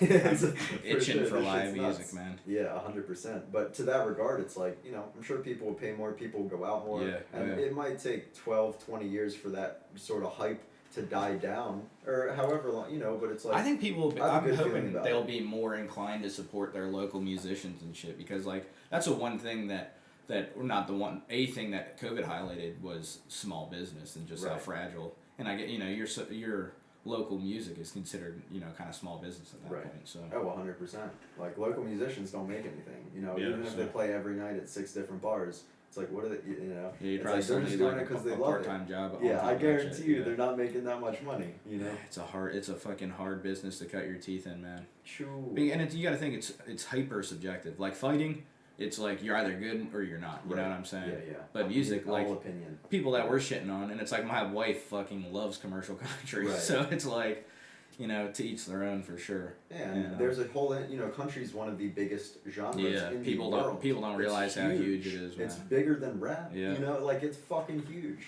So That's so disappointing. but that it's with mindset, it's with Right. life experience and personality. You know, like as I said, these people are talented. It's just not what we're into. Right. So it's like they definitely do deserve to be where they are. It's just a different vibe completely. Yeah. And unfortunately, Blake Shelton's bigger than Dr. Dog. However the fuck. See, that's like how possible. that's like the shit that I'll scratch my head on, but Yeah, but who knows? Not everybody knows. it's sad, man. And especially like music, I think, and life experience going directly hand in hand and shit like that, and what you're into and what you're feeling at the time. It's like a lot of people I feel like might be into it if they were introduced to it in like certain ways that, let's say, we were. But not everybody has that luxury of people that like go out of their way or are in bands or listen to different music that they're like, yo, check this out. I don't care if you don't like it right now, just listen to it and shut up and listen to it. It's like I was sort of forced to listen to originally Mars Volta, Fall of Troy, Grizzly. Like, not forced, but, you know, oh my gosh, I can't, Fleet Foxes. Yeah, like, yeah. My neighbor back in the day, like, he introduced me to all those bands, and at the time it was like, I don't know how I feel about it, but I like it, I think. And years, you know, it's like into it, years, it's like, fucking love, you know, it just starts resonating with me in different ways through my life, and it's like, it's possible. These people growing up are brought into it, and it's like, this is a band that's real, right? You know? But if you're into country and somebody shows you, and you know the waiter you vultures, the first Portugal, they're probably gonna be like, "What the fuck is this?" Right? Yeah. You know, but you know. Yeah, even if you listen to like First Dog's album, Toothbrush, it's like super lo-fi. Sure. It's like there's not great songs on it. It's like it's good not luck. Mixed that well. Exactly. If fucking some dude's out there rocking out the Florida Georgia line, you give him that album, he's gonna fucking listen to half a song on it. Right. But but yeah, man. I'll tell you, I never got into Mars Volta, man. My homies growing up loved them, but they're my not favorite. Me. I love the song Asilos Magdalena. It's in Spanish, I think. Mm-hmm. Yeah, definitely Spanish. Because they sing in a few different languages, don't they? They are Portuguese, I believe, or Cedric is Portuguese. So they did English, Portuguese, and then in Spanish. This song's in Spanish too, which is badass. But they're insanely talented. But oh my gosh, dude! I the never. Guitar player Omar Rodriguez Lopez also has his own band, and they have he has 80 albums, not including 80 or 90. That's like Buckethead. Do you remember Buckethead? Yeah, he has an absurd amount of albums too. I can't remember how many. I saw him in concert way back at the record. Yeah, it was dope. Before it was one of the. I think they closed down. 2 years after that. Mm-hmm. They're back up. Did you see that in Towson? There's a record. It's the record. Yeah. Man. They because it was Rec Room, right? Yeah, exactly. And then it was EDM shit, I guess, was playing there. Fuck, what was it called? I forget. Yeah, it was the record that had the shows there. I saw a few shows there actually, and then. It's a cool venue, man. I love it. Yeah, I thought that shit was dope. I'd love to play a show there, dude. Yeah, that's an intimate one. I saw that band. Yeah, for sure. Several Species. It's a Pink Floyd cover band. Oh, nice. And they're really fucking good, man. Really good. They sound a lot like them. Did they play one album through, or was it? Yeah, I think that was the thing is they do a few albums in a row. So I can't remember what they played. They did Shine on You Crazy. Yeah, they did Shine on You Crazy Diamond. I'm pretty sure. Oh my gosh, what a great! This is years ago. I saw Roger Waters in concert too. Fuck yeah! Which was dope in Philly. I can imagine. That was all pre Pink Floyd appreciation for me though. I had always liked them, and then I got into them hard. When was it? Probably 2016, and then went down the rabbit hole hard, and I was and that's when I kind of came to the realization. I thought that was my favorite band just because the creativity of. I didn't think to this day I don't think anyone's done. They did crazy stories with music, you know what I'm saying? I mean, wish you were here. Concepts and shit, you know what I'm saying? Yeah, about a previous bandmate. Yeah. You know, it's that shit is so deep. Yeah. And being able to portray it in a way that is so emotional and impactful, and still 40 years later, exactly, it's that timeless, relevant. Bro. It's timeless. Exactly, timeless. So yeah, that's it's what I Abbey realized. Road on Beat. It's I can listen to that or Led Zeppelin 1 through fucking pretty much all of them. They're all good. Exactly. I hear that Zeppelin stole a lot of their shit though. I don't know if it's true, but that's the allegations. There's a lot of plagiarism from early Zepp albums. I'm not sure if that's the case.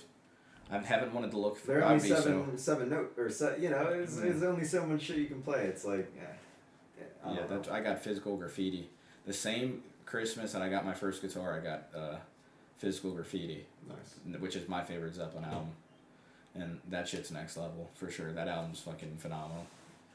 But man, music sucks these days. Oh shit. Yeah, there are a couple things that Anderson .Paak is an artist I keep up with heavy, and he's a Mac Miller equivalent. They were boys, and I don't think I've listened he's to an that. Incredible live performance. Yeah. I saw him at Mickey Pavilion, which is Pier 5, Pier 6. Pier 1. Pier 6. Pier 6. Yeah, which Pier 1 they now Pavilion call or Mickey Pier Pavilion. But his show is What's his name again? Anderson .Paak. I don't think I've heard of him. I'll have to check He's him out. fucking phenomenal, bro. So many different albums. He has so much songs with different people with Mac Miller as well. They grew up together. You know, they are the reason they are where they are because of each other. Then they sort of split up a bit when not split up, but did their own shit. A little bit. Whereas they put out a lot of music together, and they have songs with each other. That's why Mac had early days did a bunch of shit with Wiz back in the day too. which was when Wiz like first came on the scene. I was a huge fan. I still like him, don't get me wrong, but then he got commercial real quick. I thought, but that's just how that shit. Him, man. He's that's killing how it. yeah, right that's now. how that shit goes. But like some of those Shit, like I Cushion don't blame Orange Shoes is one of my favorite mixtapes of all time. Cabin Fever, all that shit is so far. But yeah, man, Mac is. I listened to that Posthumous album.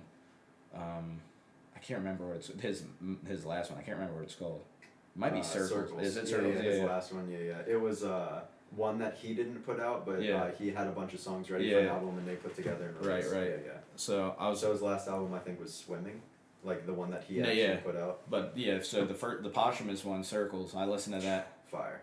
And I was like painting in my basement, and dude, that is a crazy deep album. Man. It's heavy, man. Yeah, it's that album. I think as deep as Swimming is as a full album and heavy, Circles hits home. Yeah. I think just because it was like, in his spirit. Right. And it just is so heavy. Yeah, he was talented, man. He was ahead of his game, and it's so unfortunate, man. Yeah, fentanyl, man. It fucking gets a lot of them.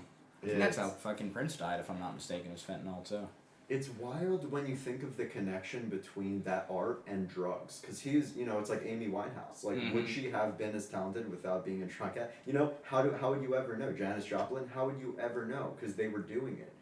That's so if they were tough. sober, would you think they'd be as good musicians? Yeah, or like Jim Morrison. Exactly, bro. I don't know, probably not. You know what I'm saying? It's such a weird connection, and like I've tried some things back in the day, and like what you feel on certain hallucinogens or certain things, it's like holy, you feel connected. Right. And some music you can make and then expand on, and especially when you can do it in a way that's cohesive to somebody who's not fucked up, it's like that's next level. Right. And being able to capture that emotion on those multiple levels, it's a different dimension. And it's like, I feel like that's why Amy Winehouse was so good. Yeah. It's like, that's why Mac Miller was so fucking good. It's like, these people are just in another dimension. Right. They just get it. That is tough. It's like, would they be able to do that shit without, and... It's a weird cycle. Yeah. Because because I feel like Mac Miller early career is pretty much just like drinking and smoking trees, fucking syrup, and then people start going down the pills rabbit hole these days, and it's sad, bro. It's sad. Yeah, for sure. And fucking fentanyl's a scary one, man. It's gotten a lot of people as of late, and it's super sensitive and super lethal. That goes with one of the reasons why I'm a huge fan of Billie Eilish, is because I've been looking at her interviews for years now, and like she's literally a focused, driven, talented young individual that is clearly on the right path with an older brother that is in the same boat. And it's like not a Justin Bieber where he was just thrown into it, and it's like this is this little kid with all these famous people. Here's $5 billion fucking dollars. World famous. People shit on Justin, but I think he's holding it. That's a stretch. I would never call him the man, but I think he's with holding. What he's been through, I agree. He's holding it together. Like if I was 18 and someone gave me $300 million, 15, 16. I don't think he gets enough credit for how well he's been holding it together. Agreed. Like no one can really operate on a quote unquote normal life after that shit. You know what I'm saying? When you can go literally anywhere in the world and somebody recognizes your face, you're on another. Like that's terrible. You can't enjoy peace and quiet. Yeah. Especially in your forming years. Right. Too. It's one thing if you're growing into it, you have the time to build it, you can build the mentality. Yeah. But when you're thrown into it, that's an impressive. That's all you know. Essentially. Yeah. As a little kid, like he was a little kid, the shit that he did was belligerent. He wouldn't have done that if he was an adult. It's like. All right. It's impressive that he was. He's made it. He's still young. I think he's my age or maybe even younger, but. It seems like he's kind of made it out of, because you see a lot of these child stars and they're fucked up early 20s. Yeah. Mary-Kate and Ashley. Yeah, right. Fucking, it's hard business, man. It's a hard business. For sure. Like, even I think Macaulay Culkin was fucked up for, I think he's fine now, but I think he had substance issues. And what's his face? Joaquin Phoenix's brother, River Phoenix. I can't remember I think he was an overdose, but child star died. I'm not sure. But, fuck, man, that's a tough line of work right there. I think that's why I also have a lot of respect for Miley Cyrus, is because she not only like pulled herself out of that Hannah Montana, she's controlled, she's her own person, but like the amount of things that she's done and been around and still able to hold her own. Sure, I'm sure she's done fucked up shit. Yeah, but she's also held it together more so than I think just about anyone else would with that kind of. She's calm, man. Like hearing her talk now, she's like calm. Yeah, It's impressive. she's crazy talented also. She's got an amazing voice. Her voice is so unique. It's wild. Like a Tom Waitsy, like just deep cigarette-y, Yeah. you know, like alcohol-y, just rasp. You like Post Malone at all? Yeah, he's cool. Yeah. I fuck with him. I don't I don't know. like go out of my way to listen to him, but I like his music. Like People seem I to think love he's his. talented. People seem to love his shit. I listened to that one album back, like Stoney. I think it was like 3 or 4 years it came out. And there were some good songs. There were some bad ones, but he seems to be another one of those dudes who just is crazy hyped up. Just has a lot of eyes on him. Yeah. But I think a lot of that though, like, is more like.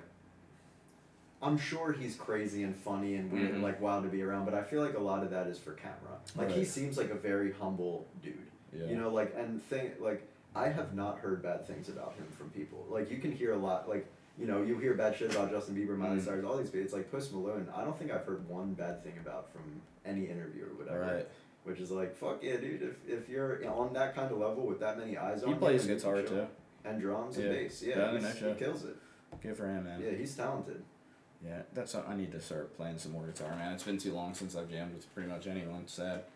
I would love to soon, man. I And know. I'm sure We should like, coordinate my bandmates, you know, I know that you're COVID free, like, you know, or we're all quarantined Right. for a year at this point. Yeah, and yeah. with your career, you have, you know, like you're tested a lot and shit. Mhm. It's like, I'm sure John and Josh as well. Like, Yeah. I'm sure we'd be able to jam there. And That'd be like, awesome. They don't do anything. They have- They're in the same boat. They just have a chill. drum kit over at their I spot? brought mine to theirs. No yeah. shit. So my new one that I bought like 2.5 years ago or 2 years ago or so, Yeah. I brought there. So it is, yeah, it's fresh. So you don't have any stuff over at your parents' house?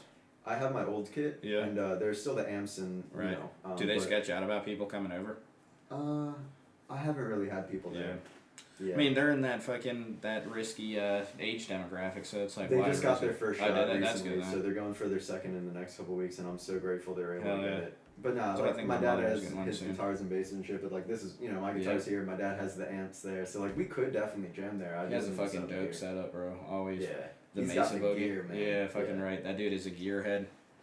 Yeah, I'm very grateful. Like, I kind of wish I was into gear more because he's so in it, and Mhm. the people that he knows are like can hook it up. Mhm. And, like that's where I got a few of my drum equipment from. Is from one of his buddies that he used to like, you know, be in the Selling punk shit business back and with. forth, yeah. Exactly. And this dude, he's an awesome drummer. Like very kind dude, but it's like, you know, the knowledge of some of these people he knows and the connections he has. Like, fuck man, I wish I was into it more just so like I could be more in it and talk to some more people. Yeah. But I don't really know gear that much. Like, Yeah, for whatever I do, I've always been super gear heavy in it. You know what I'm saying? Like I a bit think of a it's brand, a important bit of to. a brand whore about shit. You know what I'm saying?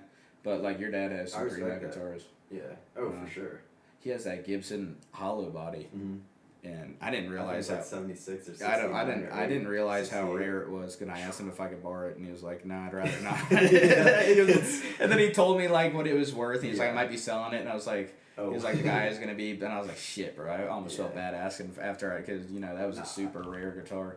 Yeah, but, I'm sure you didn't think, you know, it's, yeah. He was nice about it, but yeah, that's one of those things. I go into any like my buddy Ryan Fowler. He has a guitar shop. He sponsors me a bunch of dope PRS guitars, Sir guitars.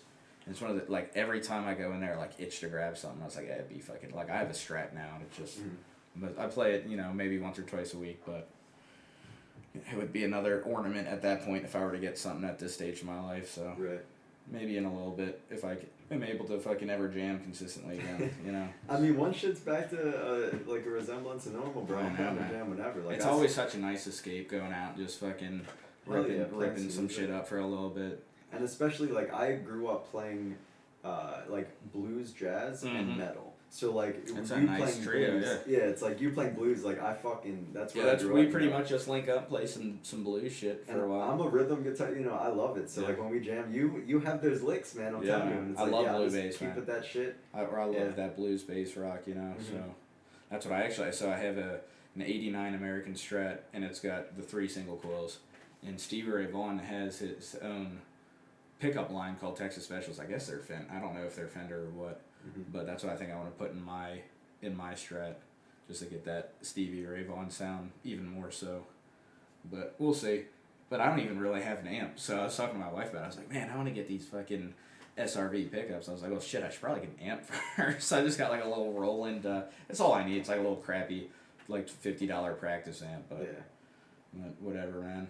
one of these days I'll get around to it. Yeah, I mean, in the style that you play, it's not like you really need many effects and shit. No, so it's really... all you really need is something to amplify the sound. Exactly. You I know? like a nice clean. I'll throw a little I'm bit the of same reverb. way. And every now and again, like a distortion pedal's fun to play with. I do fuck with wah pedals though. I'm not gonna lie. Yeah, for sure. I love wahs. That like fusiony blues. Yeah. I used to have a. Do you know the band Pantera?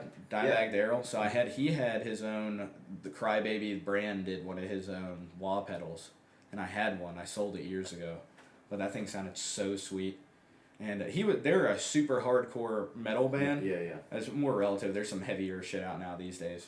But like, if you listen to his guitar bass, he's super bluesy. You know what I'm saying? And a lot of his like slower breakdown, like clean. He actually had some really clean moments too.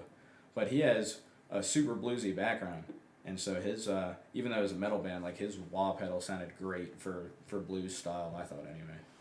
But, for sure. Yeah, I mean, you can make so many sounds work in so many different ways. It's just a matter of how you implement it into what you're playing, you know? Yeah, and I've noticed, like, for me, it was always, my sound shifted quickly, you know what I'm saying? Or taste, you know what I'm saying? Yeah. So I'd be constantly adjusting my amps, you know, getting, you know, bass, treble, and then maybe next month I'd be like, that sounds like shit, and it's the same shit, so I'm wishy-washy when it comes to that, so less is probably more for me these days. Oh, yeah. Yeah, man. Shit. I'm not gonna lie, I kind of have to pee. That's cool, bro. I'll be right back. You got some more Yinglings? Yeah. I got you. Yeah, that'd be great. Sure.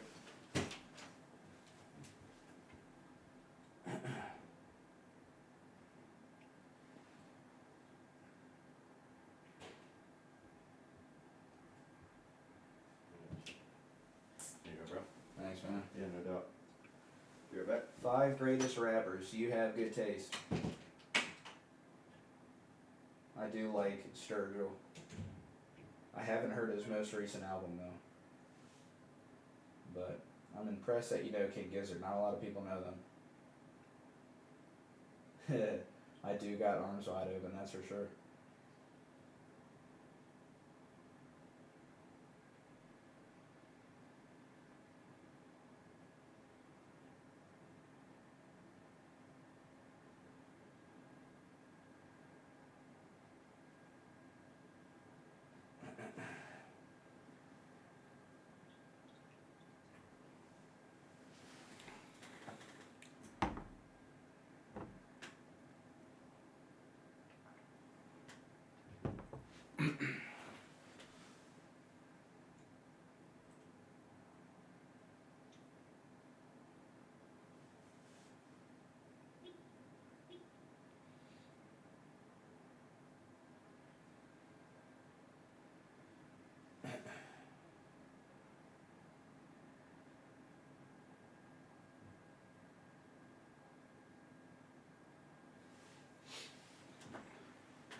I'm a little disappointed that Alex prefers Yinglings.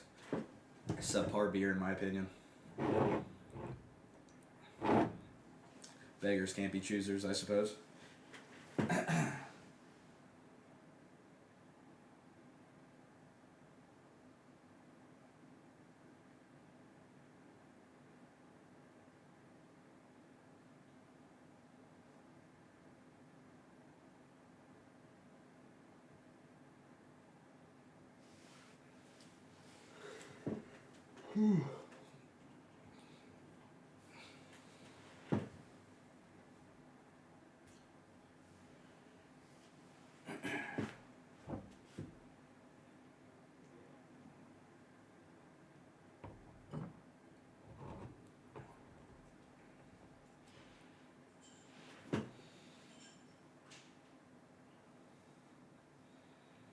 Man, I've only made awful decisions on the Dogfish Head.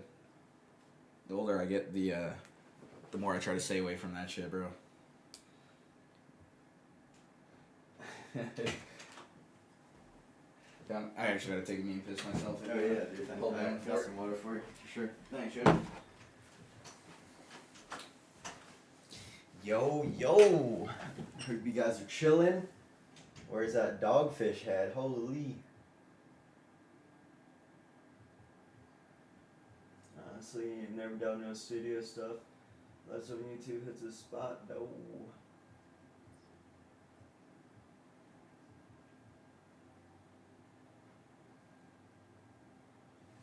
Yo, thank you guys for being here. Holy, I'm enjoying talking to my buddy Top Gun Tuck. We got the milk, we got the plant, got the little DJ. Shit. Yo, he's a dude. Hope you guys are enjoying. We got Yinglings around the table.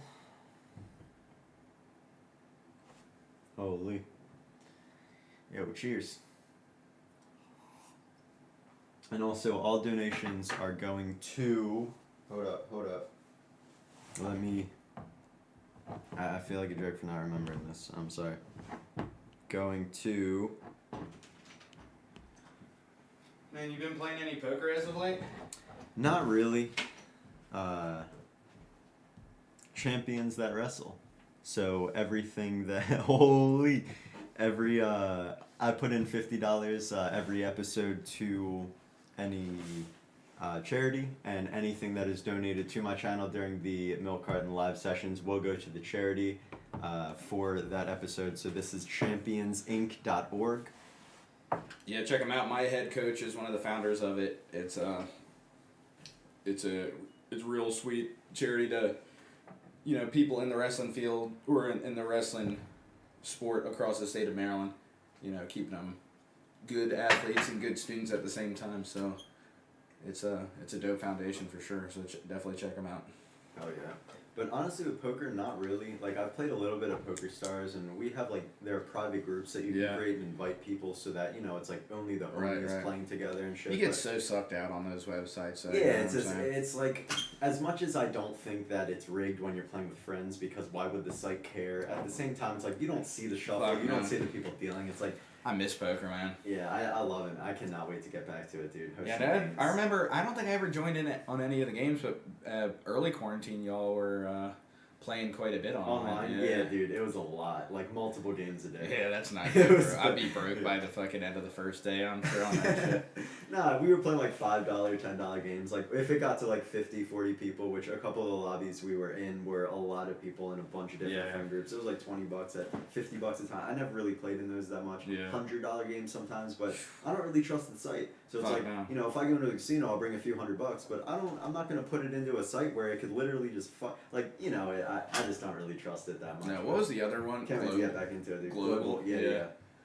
Yeah, I got real lucky and real unlucky a few times. I was you lose $200-300. It's like, fuck this site. Exactly. All the dumb shit too, losing pocket aces to fucking 4-8 offsuit and shit.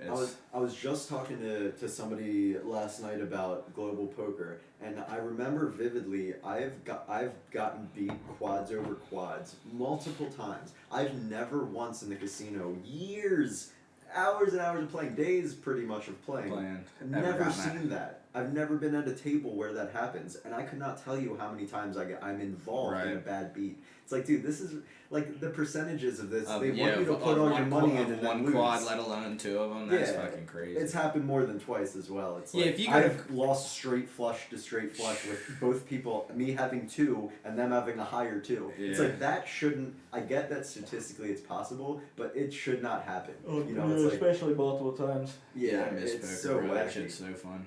I'm not gonna lie though, if they do have a lot of I check it every so often just to see tournaments, because sometimes it's like $1 and they might have, it's a 10 grand guarantee. So you play a few hours, you might make a few $100, whatever. So I do check. There are some deals that are like $3 for 25, or if you put in $2, you get $20. But it's like I'm preparing to lose $2, right? But not 20. I just don't really trust the site like that. Can I promote my site real quick? Yeah, please do. Yeah, so I got some new merchandise, hat on my website, tuckerlutz.com. Got a t-shirt, a crew neck. But yeah, tuckerlutz.com, clean work only. Check it out. Free shipping on orders over $100. So got the Carhartt hat. You might not be able to see it, but I'm really pleased with how it came out. So that's kind of what I've been hustling lately, is the apparel as of late. So. And my man also just his most recent. Yeah, there we go. The crew necks are on there. Yeah, exactly. I got one of these joints. Hell yeah, clean work only, always. The Top Gun logo on the back. So yeah, they're fresh, bro. Yeah, check it out. We appreciate it. But I have this other one as well. And this one I think might be one of Oh, my yeah, favorites. there we right go. here. I found a box that I have a few over. I think I might throw the leftovers on the website too. But yeah, shout out to my people, Baltimore T-shirt company, always hooking it up, always doing a good job. That's yeah, they've been fresh. they've been with me since the beginning of my professional career. So much love to them. Yeah, they're fresh. I highly recommend it as well. It's Yep. dope gear. You already know this man's gonna be a world champion, so you might as well get it before it's too. You know, get it while it's cheap, my get friends. it while it's cheap for sure, for sure. But yeah, man. But yeah, if anybody in the chat wants to ask any questions to TGT himself, feel free. Yep, shoot. Take a couple minutes, think of it, put it in the chat, and we'll answer them as they come. Let me scroll back to this.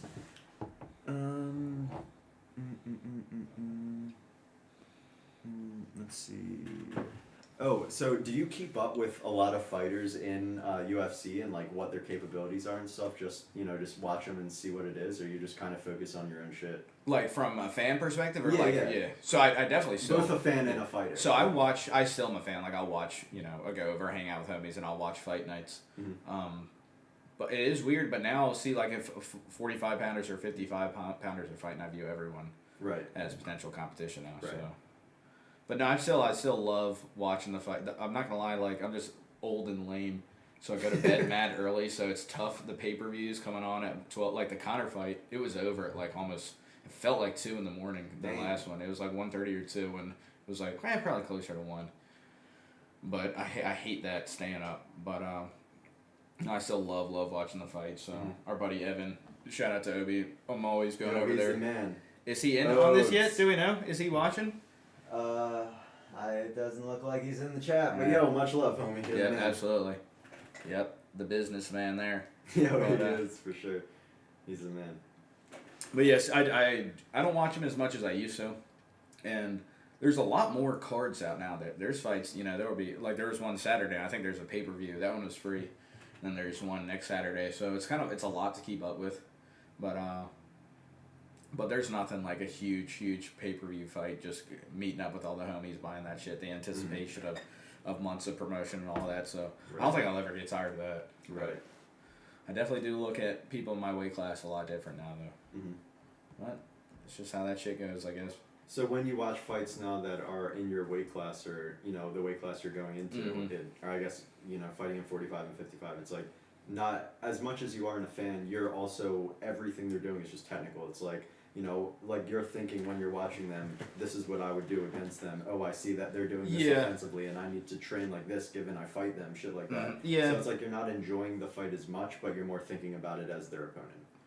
I would say mostly that, but even watching fights, I try to digest people's techniques, learn from shit. So I'm kind of from all aspects coming at student of the game, But I don't know, there's just like there's a weirder feeling when it's someone in your weight class because it is potential of you fighting them. So, but yeah, I always, even before I started training, I kind of came at it trying to dissect shit and be a student of the game, take shit away and imagine yourself doing what you would do in that scenario and Right. all that shit. Yeah, that's neat because I know, for me, for example, like when I'm watching people play festivals and shit, it's like I'm imagining myself in their shoes and how it feels to be in front of a sea of people. Right. It's like how I feel I can cultivate my music to resonate with the amount of people that are, in the audience or watching on live streams and stuff like that. So I can imagine, but it's not competition; it's love. Yeah, that's So I right. can imagine it's a different perspective. Yeah, as a music is fighter far watching less competitive, which is yeah. which is nice. Well, But, far less. Yes. Like in some regard, like there is competition as far as charts and fucking all that. She's better than I feel like that's money though as well. And it's exactly. Like, that's just bullshit, Right. It's a different game. Yep. Yeah, that's a weird that is a weird aspect is the competition wise. So that's where I'm kind of like envious of you, where it's so subjective. Music is, and it's like it's not one versus the other. It's like you're going out having a great time, and Yeah. that's pretty much it. And to the same effect, we're like when we're playing shows and show, we're practicing a lot. We're talking with each other a lot. We depend on each other to Right. make sure shit gets done, and we are a cohesive team. In that, if one of us doesn't do something, it reflects on all of us. Yeah, that's true. Like, Very true. as much as I wish I could do everything myself, I can't. We Right. have 5 people in the band, including myself. You just can't do it. And it's like, whereas It's definitely like grass is greener kind Yeah. of thing. I feel like because if you're like Justin Bieber who only has one person, he has to wear it's like so easy to do one person. But as a band, it's impressive that Led Zeppelin, Pink, like these people were living together. Right. They toured together. They every moment. There had to be essentially- beef though. There had to be. Yeah. Especially with Floyd, but I guess. Mhm. It seems like Zeppelin. I could be wrong, but it seems like they all fucked with each other. Like that's Yeah. why I guess they broke up the band because it wasn't the same without John Bonham. Yeah, So. yeah. Have you ever seen them, Robert Plant or? Haven't seen or Robert Jimmy Plant. Page? Haven't seen no. No, I saw. I'm trying to think of. So one of the last shows we went to is we saw the Stones in the Redskins Stadium in D.C. And that shit. So I've always liked the Rolling Stones. Don't get me wrong, but like my appreciation went up for them exponentially after seeing them. It was a next level show. It was the best show I've ever been to, and it made me go back and listen to their old shit. Because I knew hits and all that, but I dove pretty deep onto them, and that band is fucking rad, bro. But That's that what show, I never really got into. And Dude. like, I've only heard good things. Yeah. I never hated on, but Right. it's like it's just I never could like fully indulge. Whereas Zeppelin or Pink Floyd, I would listen to albums over and over and over. yeah, we got tickets. It was for my pops. It was my siblings, my brother's fiance, and my wife, and we got tickets, and I think they were originally like because they were expensive, and it was like nosebleed shit. And my brother got there first, and someone who worked I don't know if she worked for the tour or worked for the stadium was like, yo, here's 5 floor seats, do you want them? He's like, yeah. So we ended up being like 6 rows back from Damn. Mick Jagger, bro. That's Yeah, like dope. so it was a stage with the walkway, and I mean when he came out the walkway a few times, like you could probably throw an egg at him. It was nuts, man. It was nuts. But yeah, I think that was the greatest show I've ever been to. Roger Waters was good too, but it was someone else. Which was weird to me. It was someone else jamming out on the David Gilmour solos, So because they're broken up, obviously. So it's like this dude ripped. I mean, completely ripped. Fucking phenomenal performance of the Comfortably Numb solo. That was like their last song. It was like, yeah, but you're not David Gilmour, So it was still an incredible concert. But I think Stones was, and just being that close to it too. Yeah. That was Just the fucking full group. Yeah, it was next level, man. It was fucking phenomenal. I need to check them out a little bit heavier. Mhm. Yeah, it's tough with certain genres. Like metal, for example. I fucking love. Like I still listen to Every Time I Die, like at least a couple times. But like when I try to listen to other metal bands, I don't know. It's like I can't listen to this. Right. And like even playing with a lot of metal bands, as you kind of unfortunately do, as any local band, Right, just because cutting so teeth. many metal bands Yeah. are there. It's like. Fuck man, it's so tough to get into certain groups, Yeah. even though they're the same genre as Something what that you you would fuck love. Exactly. Yeah. It's so weird how that. I never got into. I mean, I guess mindset of the that. hardest I got into was Pantera. Like I liked Pantera growing up, and I think that's probably the heaviest that I went. Mhm. And but I don't know. Like even Pantera, some of those fucking metal bands now is light.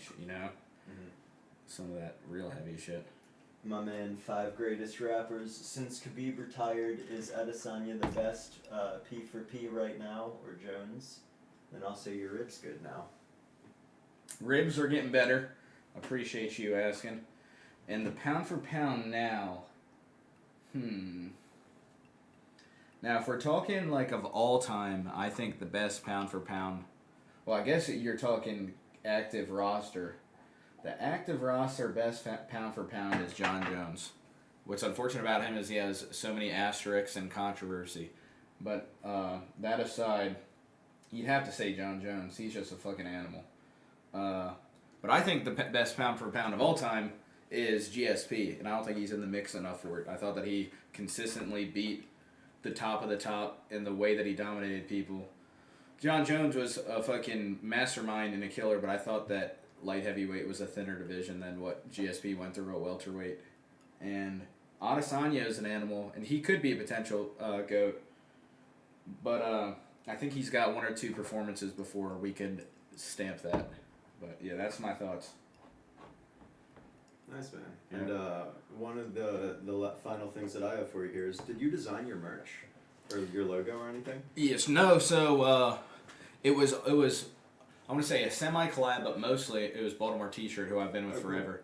My buddy Sam Sherfy and his father, and I would tell them what I'm thinking.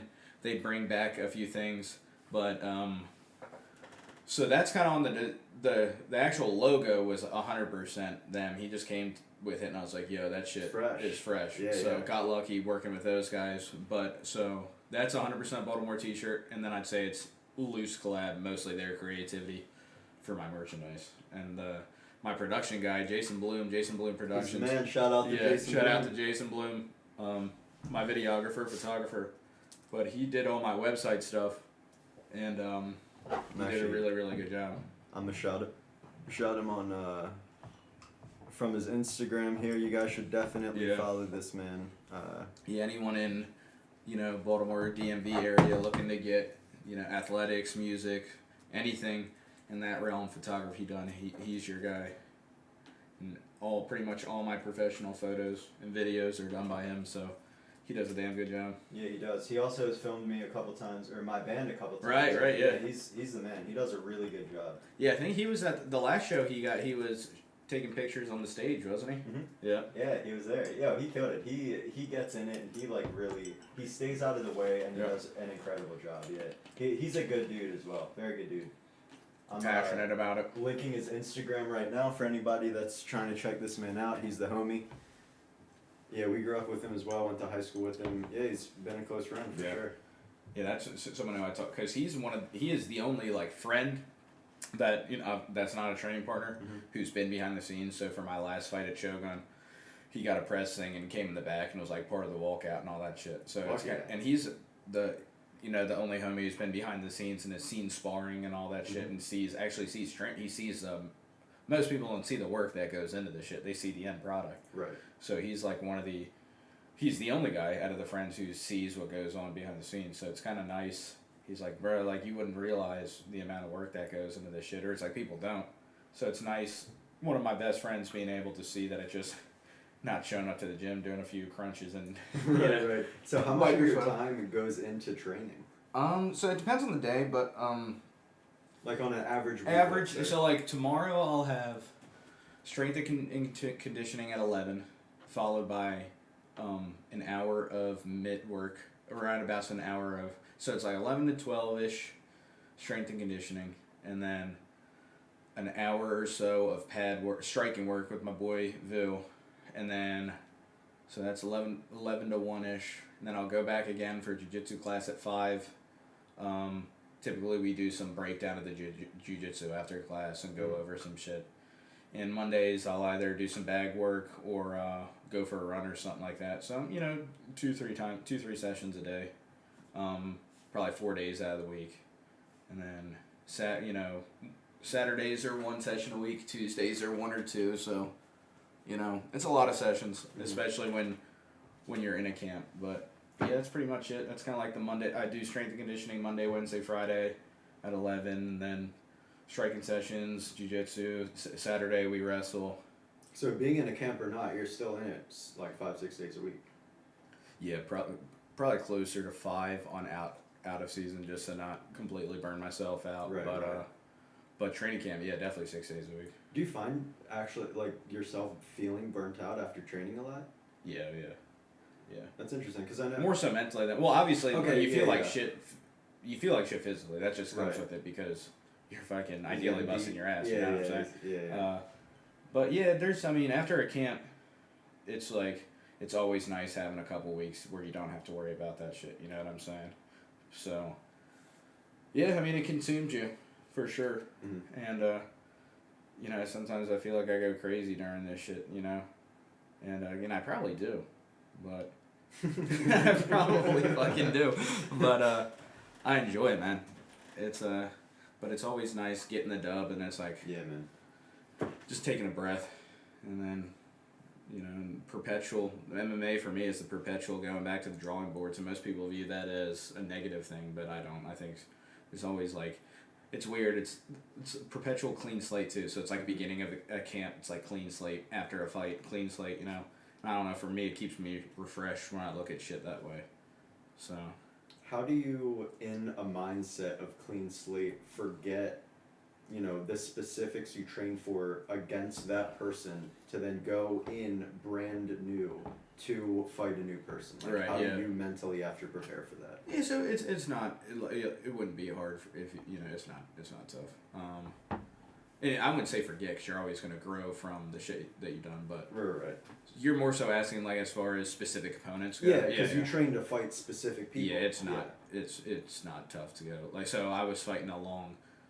Like the last dude I fought was lanky striker with wrestling coming in, and it's looking like we're fighting in May, and the opponent for that is not at all like that. So it's not like I'm gonna go into spar and be like, "Fuck, I'm so used to going to get for trying to fight." It's not like that at all. But it's I'm pretty good at once a fight is over, just like immediately being on to the next one. So don't get hung up on.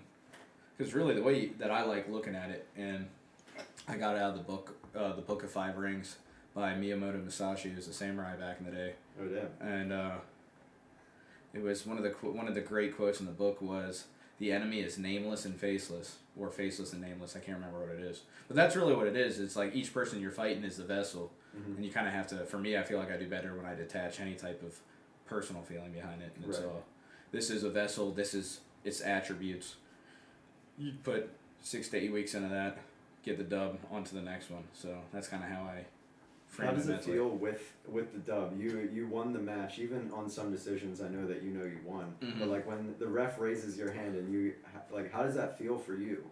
I know that you are super humble. Right. And you don't try to get swell head, as you shouldn't, because it fucks with you. But like, how does it feel? Being Yes, in I think it depends. You know what I'm saying? It depends on the fight, depends on the performance. The last one, like I said, I was super salty the one before, and my wife was like, "Yo, you gotta fucking soak that shit up." I got through a pretty annoying injury, which is nice, just being able to get to the fight and get the W through it. So that one felt good. It really wasn't. I watched it the other day and I almost got sick because I thought it was a shitty performance. But that one, you know, notwithstanding the performance, I was like, you know what, fuck it. That's 2 in a row. That's 2 fights in 2.5 months. Two what I would deem dominant wins in a row. I would say. With guys on the higher level. It felt good, you know what I'm saying? It's like, and I deserve to be in that position. Now, there's always room for improvement, but, excuse me, damn, burping out here. But we never celebrate for too long. You know? Yeah. And that's what's kept me hungry. Is Do you think though? Let's say you fight the biggest. Like, I guess it's obviously in, you know, just theoretical, but let's say you're fighting the champion, you know, you knock him out, how do you think you're gonna feel? It's coming. I feel it. Yeah, it's already happened like 1,000 times in my head, so probably feel exactly like that.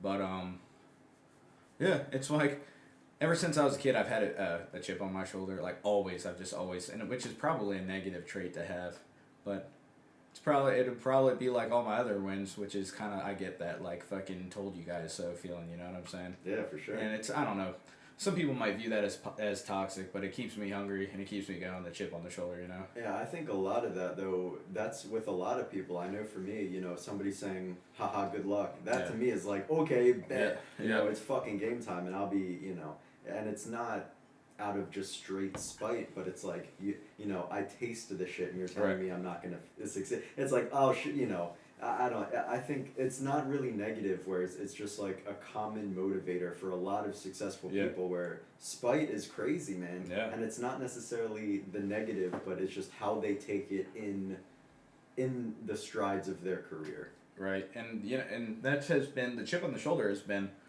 like probably the driver for any success that I've had so far. Is like I've touched on earlier, is growing up is all this.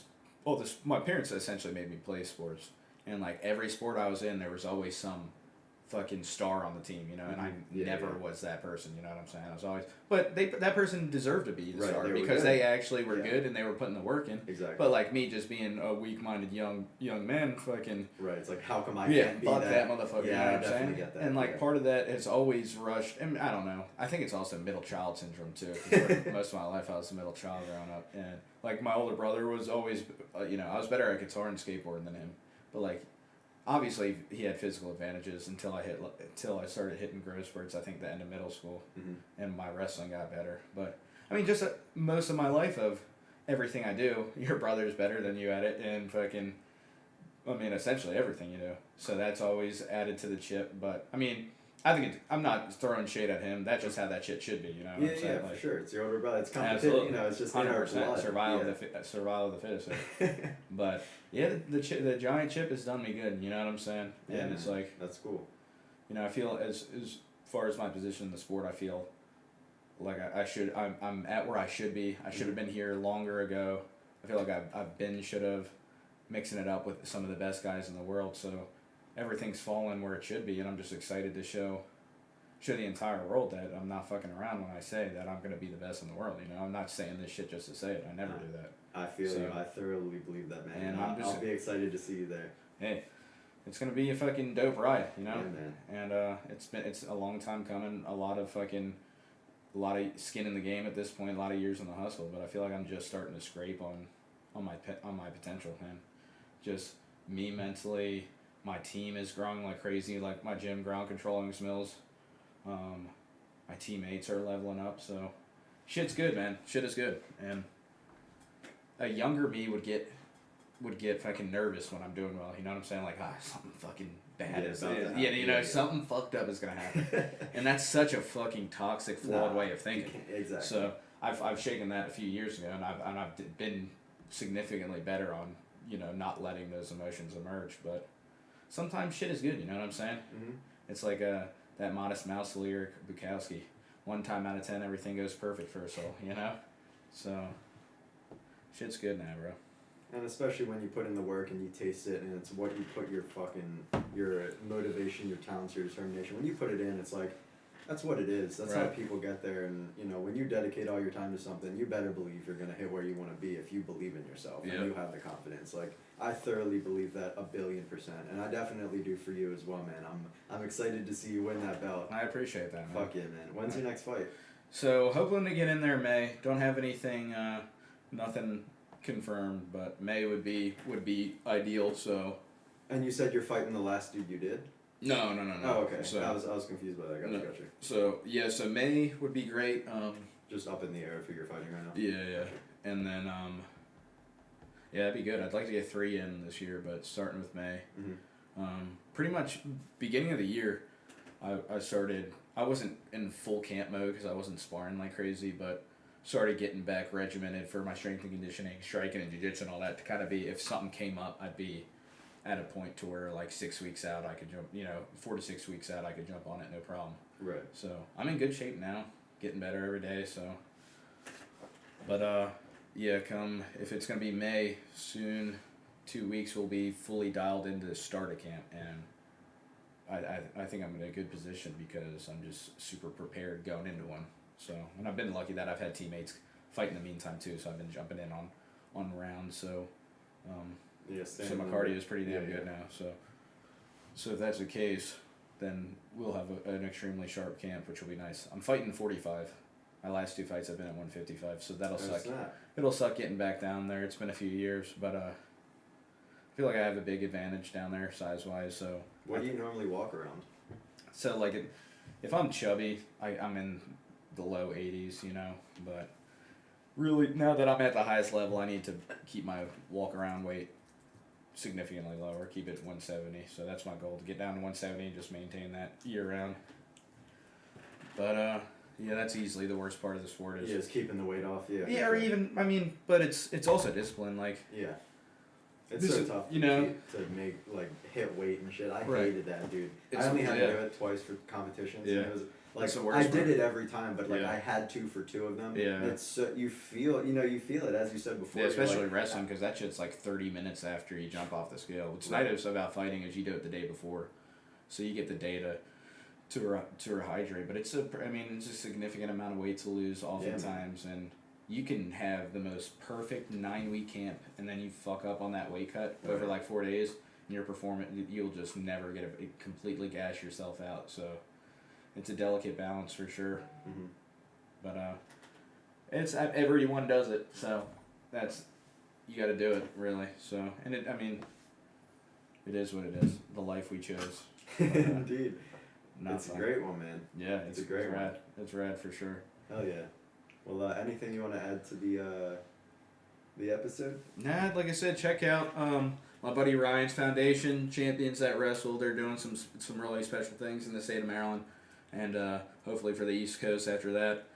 Anyone in the DMV area looking to get better in fighting, check out my gym, Ground Control. I'm mostly at our Owings Mills location, but we have one in Rosedale, Columbia as well.